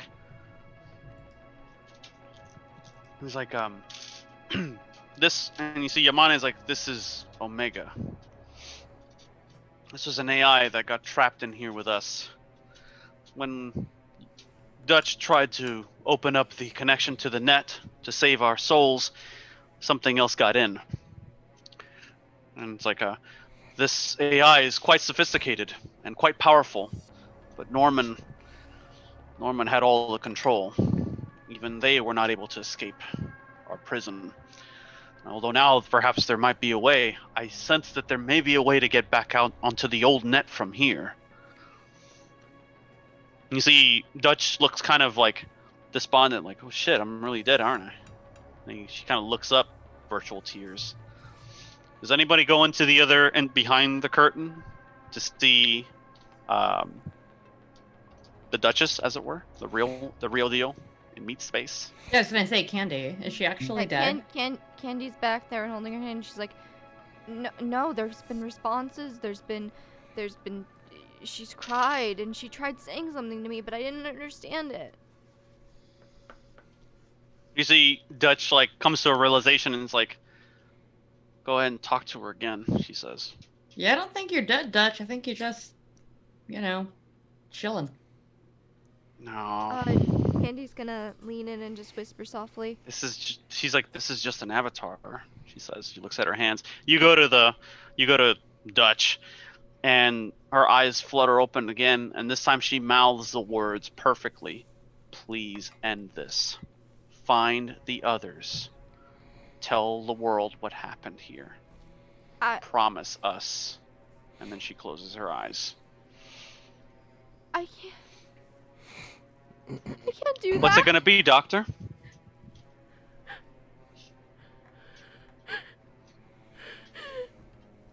Candy is visibly distraught, Cyanide. You can roll human awareness if you want to get a glimpse, as to why she's so distraught when she comes out of that curtain, from behind that curtain.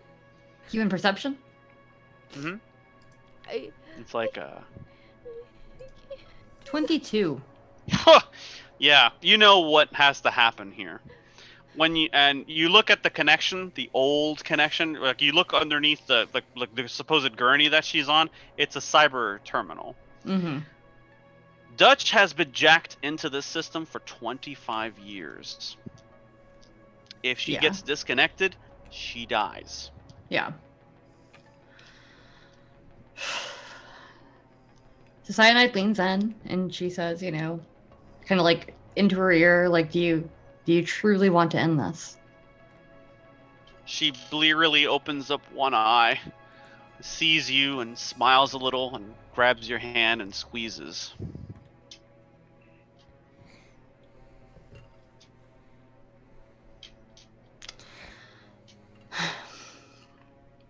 Can we all see this now? And they like pulled the curtain Yeah, back. you're there in the room. You can watch. Yeah.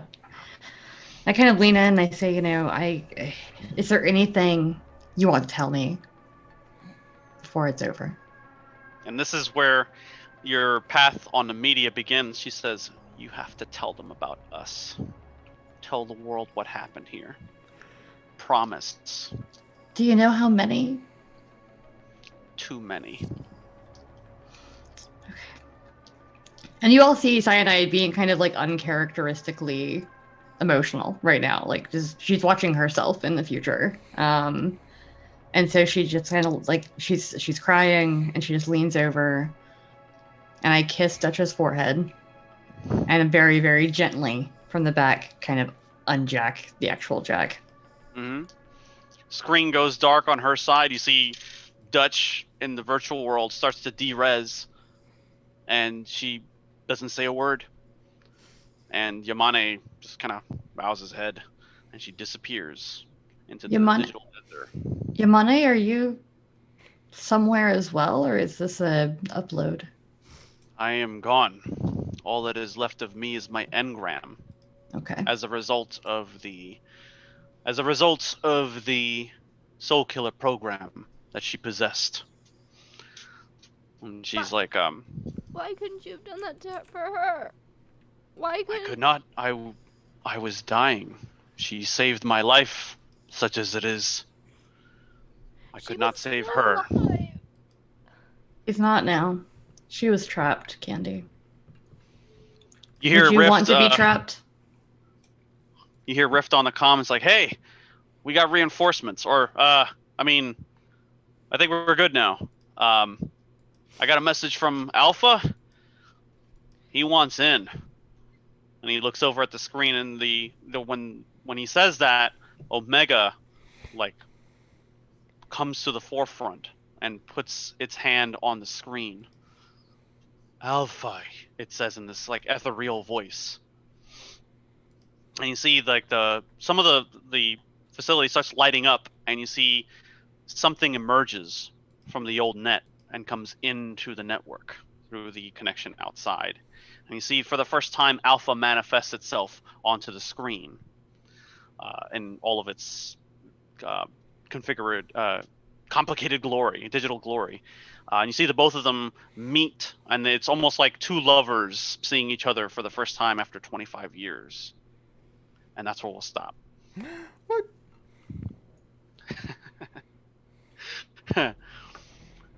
Well, session was so good. oh, thank you. Wow. Glad you enjoyed it. Like, they're That's all all the good. This was just like it's super heavy. That's all the time that we have for this session. I hope everyone here and those watching enjoyed the show. We will continue our adventure into the dark future next Monday at 9 p.m. Eastern Standard Time. If you enjoyed tonight's program, feel free to check out our other awesome adventures and terrifying tales. In the way of awesome adventures this Wednesday, we have our own Space Lord Pajamas running Infinity, Outer Worlds, Inner Demons on Wednesday. What is that? Also, be sure to check out Friday's Scarred Lands campaign, Dracogenesis, Titan's Lament, run by Patrick. For Terrifying Tales, we have Mage, Victorian Age, Skillama Link on the Onyx Path channel Tuesdays. Kimchi's Grimdark Chronicles, run by Dwayne. Currently, Black Void, Lights in the Darkness on Thursdays. And Chronicles of Darkness's Deviant, The Forgotten on Saturday.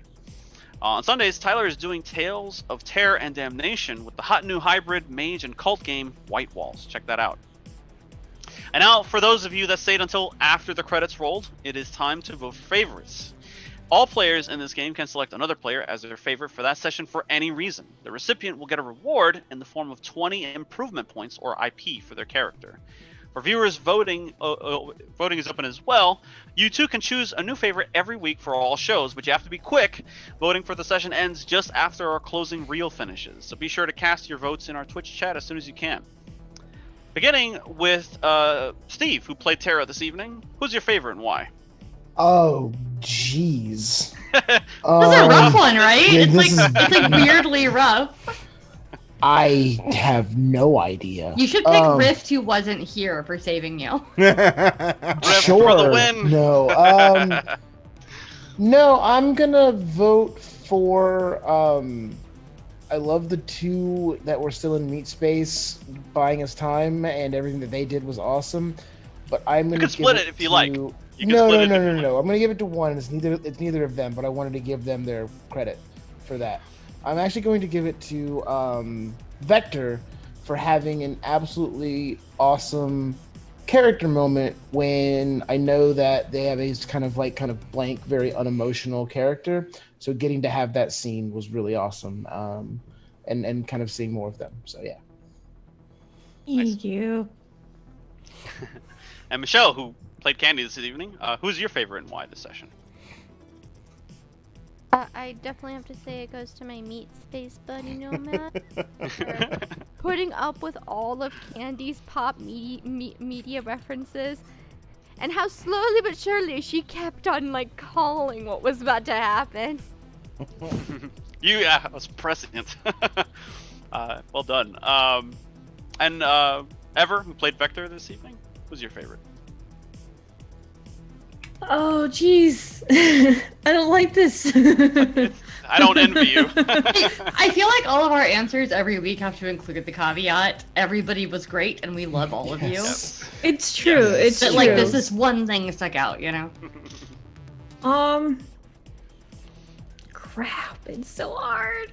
I'm gonna have to give mine to Candy because of the varying emotions in her entire roleplay this evening, from super happy, super sassy, and seriously giving that AI a schooling. But where Michelle puts on the tears, that just, it gets me every time. Yeah, well done, awesome as always. Dixie, who played Cyanide, of course. I'm gonna split mine tonight between Candy and Nomad. Simply because had we all gone into that would have sucked a lot more. Yeah. And I think that I need to reward the people that chose to stay out of the random 25-year-old new net that no one knew anything about. For all we knew, we're gonna plug it in and immediately all go into comas or die. So good job making good decisions, you two. Good life decisions. And last but certainly not least, Sean, who played Nomad, of course. Yeah, I actually had Nomad only has a few enhancements, and he just doesn't like jacking in, so that was the only reason I managed to stay out, was I made that character choice. Yeah. Makes sense. I'm gonna go with Candy, Meat Space Buddy, because that was really stressful. Emotional roller coaster, was it? Face. I was this close to just blasting that thing shotgun wise and ending it all. And I had the EMP duck. Yeah, Yes. like I The just kind of MP figured. My next thing was, well, you know, this is how this is gonna go. I'm gonna shoot for cyanide meat. You're gonna kill my friends. EMP. You're gonna die. Like everybody's gonna die. So Wow. Excellent. And I've been Eric at Rowan Recluse on Twitter. You can find me here again on Sunday for Tyler's hybrid mage and cult game, White Walls. Big thanks, as always, to our patrons, Funky Thunder, Don Arnetto, and David, for supporting what we do. If you want to be awesome and do the same, check out our Patreon page at patreon.com/VorpalTales. Keep up to date on what we're doing throughout the month by checking out the updated calendar on VorpalTales.com. And remember, everybody, what do you call a ride-sharing app that serves breakfast? Already Eggs mad about Uber this. Easy. Nope. nope. You know what? Just like You don't it. need. Good night, everybody. I'm ending the stream. Stream's done. It's done. We're done. Everybody say bye. Bye. Bye. Vicky.